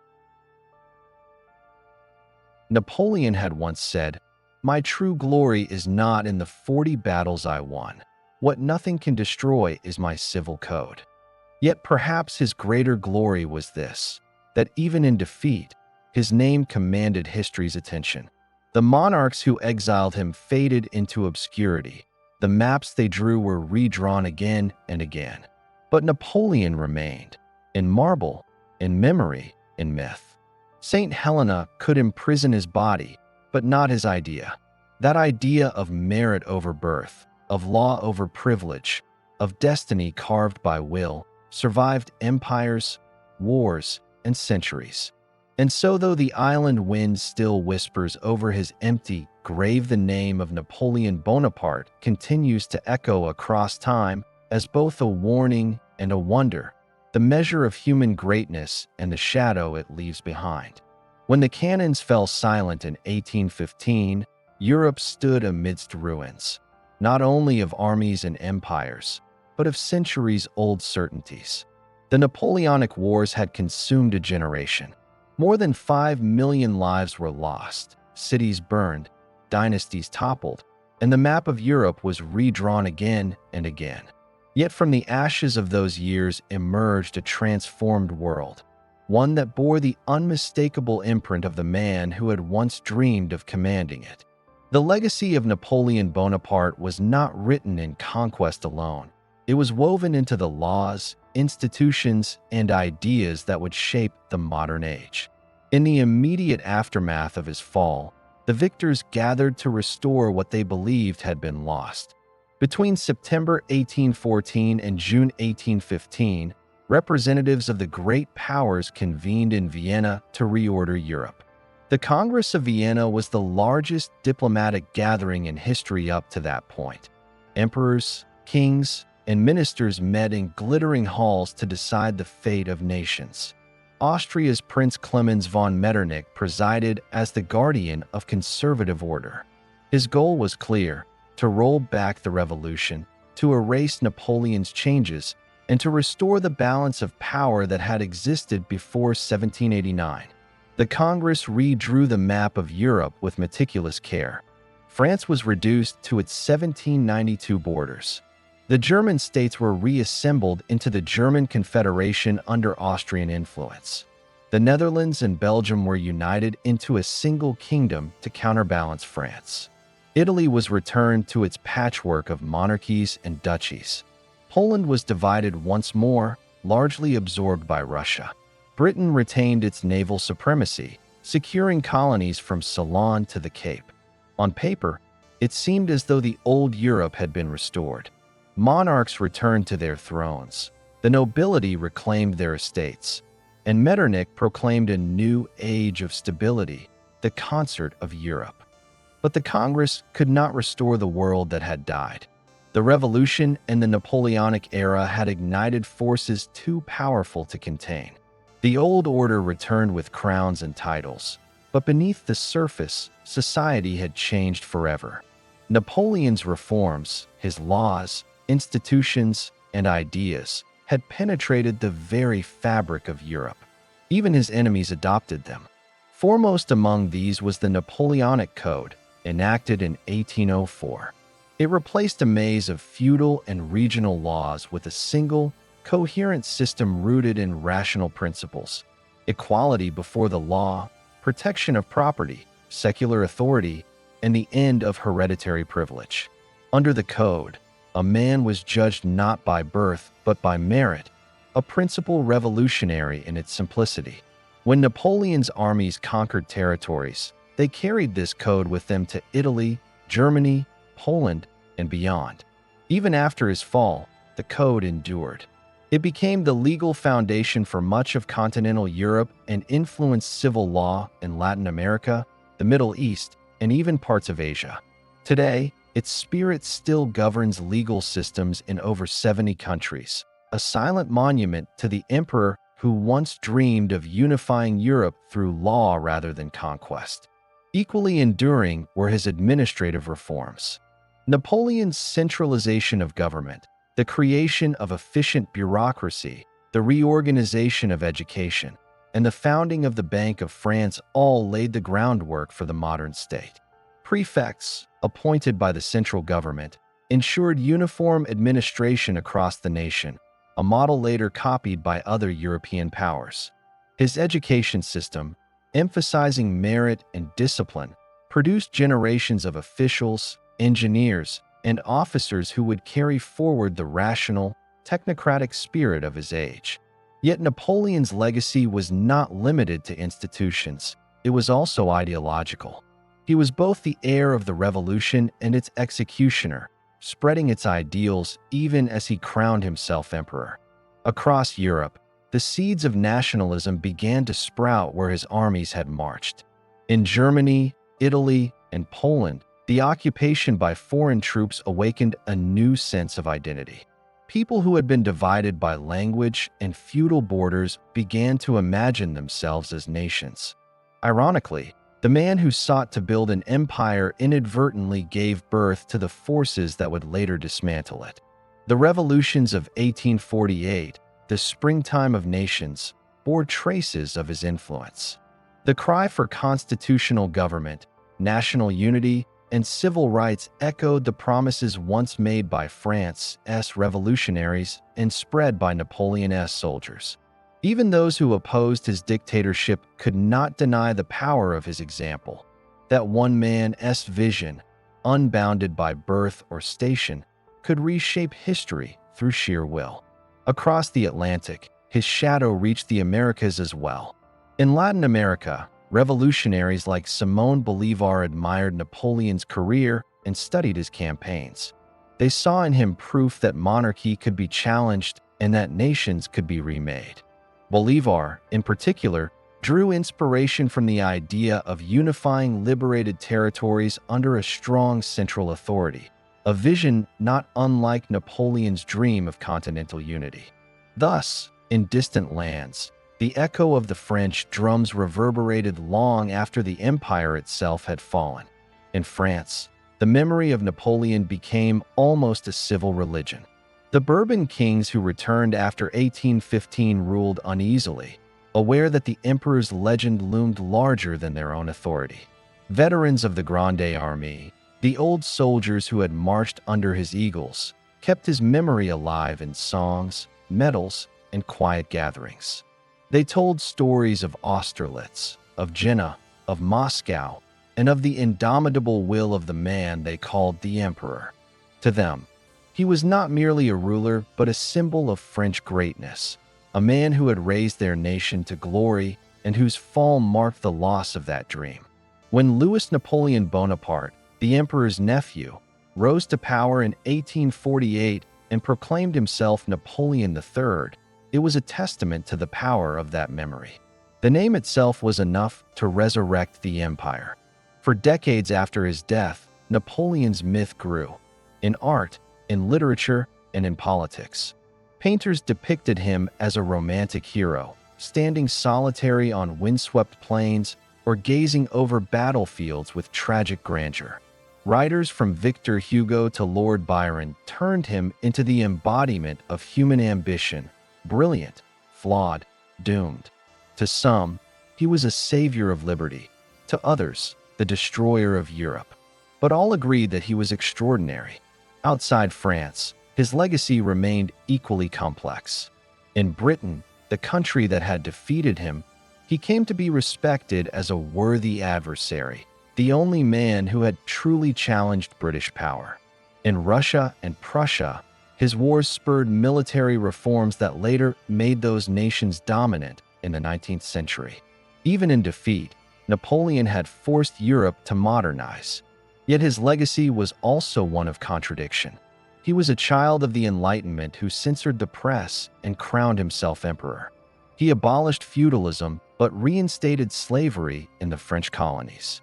He preached equality but built a dynasty. His vision of Europe promised unity, yet it came through conquest and blood. He was both architect and arsonist of modernity, the man who brought Europe into the modern age but did so through fire. Still, history judges not only the means but the consequences. When the monarchs of Europe gathered to undo his work, they found themselves unable to erase it. The structures he built, the laws he wrote, the nationalism he stirred, and the ideals he embodied endured far beyond his lifetime. The Europe that emerged from the Napoleonic Wars was not the Europe of kings and princes that had preceded him, but a continent on the path toward the modern world, a Europe of nations, citizens, and law. Napoleon once said, "A revolution can be neither made nor stopped. The only thing one can do is give it direction." In a sense, that is what he did. He took the chaotic energy of the French Revolution, its passions, its ideals, its violence, and gave it purpose. He built an empire out of its ashes, and when that empire fell, the world it had remade remained. More than 2 centuries later, the legacy of Napoleon Bonaparte endures not in the battles that bear his name, but in the structures of modern civilization itself. The code of law, the centralized state, and the meritocracy of service. These are the foundations of the contemporary world. Empires have risen and fallen since his time, but few have left such an indelible mark on the consciousness of mankind. The fall of Napoleon ended an age, but it also began another. The age of kings yielded to the age of nations. The world of privilege yielded to one of possibility. In his rise and fall, Europe learned the cost of ambition, the power of vision, and the fragility of empire. And though his throne was broken and his banners cast down, the idea that one man could shape destiny, that belief, remains his truest inheritance to history. His empire may have fallen, but the world still lives in its shadow. When the cannons fell silent and the smoke cleared across the battlefields of Europe, the world looked utterly different from the one that had existed before 1803. The old empires, Austria, Prussia, Russia, and even Britain, had endured the fury of a single man's ambition and the chaos of a revolution that tried to reorder the world. But Europe was never the same again. Its borders, its armies, and even its ideals had been reshaped by the shadow of Napoleon Bonaparte. The man who once ruled a continent died alone on a wind-beaten rock in the South Atlantic, far from the glittering palaces of Paris and the thunder of his armies. Yet history refused to bury him. In every age that followed, Napoleon's name echoed with both awe and unease, a symbol of greatness and of warning. For some, he was the embodiment of genius, the modern Caesar who dragged Europe into a new era of law, merit, and reason. For others, he was the destroyer of peace, the architect of slaughter, the man who drowned nations in blood for the sake of personal glory. But between those two extremes lies the truth of a century defined by ambition and revolution. The Napoleonic Wars did not begin simply with one man's rise to power. They were born from the same storm that consumed the 18th century, the struggle between monarchy and liberty, tradition and change. Napoleon became the vessel for that storm, a man shaped by his time as much as he shaped it. Across the vast continent, his reforms outlived his empire. The Napoleonic Code became the backbone of modern legal systems, carrying forward the revolutionary belief that law, not birth, should define a man's place in society. The institutions he created, centralized government, merit-based advancement, and universal education, would become models for modern nation-states. And the nationalism his wars ignited would continue to burn long after his defeat, leading both to liberation and, in time, to new conflicts. Even his enemies could not escape his legacy. Britain's global power expanded in the vacuum left by the fall of France, giving birth to a century of imperial dominance. Russia, having survived the invasion of 1812, emerged as a continental power and pushed deeper into Europe's affairs. Germany, broken and divided under the Holy Roman Empire, found in Napoleon's conquests both humiliation and inspiration, the seeds of its eventual unification. In the decades that followed, artists, poets, and historians struggled to capture his essence. Some painted him as a hero of destiny, others as a tyrant consumed by his own myth. Beethoven tore up his dedication to Napoleon, disgusted by his self-coronation, yet countless others found in him a mirror of the human condition, ambitious, brilliant, flawed, and tragically mortal. The Romantic era that followed was, in part, born from the emotional vacuum left by his fall, the longing for greatness, the ache of lost glory, the fascination with the rise and fall of empires. As the 19th century unfolded, Napoleon's name became more than history, it became legend. His battles were studied in every military academy. His leadership inspired statesmen and generals from Lincoln to Lenin, and his exile and death turned him from emperor to martyr. When his remains were returned to France in 1840, 1 million people lined the streets of Paris. The same city that once cast him down now welcomed him home. His tomb beneath the dome of Les Invalides became a shrine, not only to a man, but to an age when one will seem capable of bending the world. Yet if his life offers inspiration, it also carries a warning. The same fire that fuels progress can also consume. The same ambition that lifts one nation can bring ruin to another. Napoleon's genius united and destroyed in equal measure. His rise from Corsican obscurity to imperial glory is one of history's greatest stories, but his downfall remains one of its starkest lessons. In the end, the emperor who once commanded Europe's destiny was left with nothing but the memory of his own greatness, writing his legacy in exile with the ink of regret. 2 centuries later, his shadow still lingers. In every nation that values merit over privilege, in every government that centralizes power for efficiency's sake, in every leader tempted by the illusion of destiny, Napoleon's presence endures. His life stands as both triumph and tragedy, as both the fulfillment and the failure of the Enlightenment's promise. Empires rise and empires fall, but the story of Napoleon reminds us that history's greatest figures are not gods. They are men, bound by the same frailties that define us all. Their brilliance can shape the world, but their flaws can undo it. The Napoleonic Wars were not only battles for territory, they were battles for the soul of modern civilization. And in that struggle, humanity learned both its highest ideals and its darkest capacities.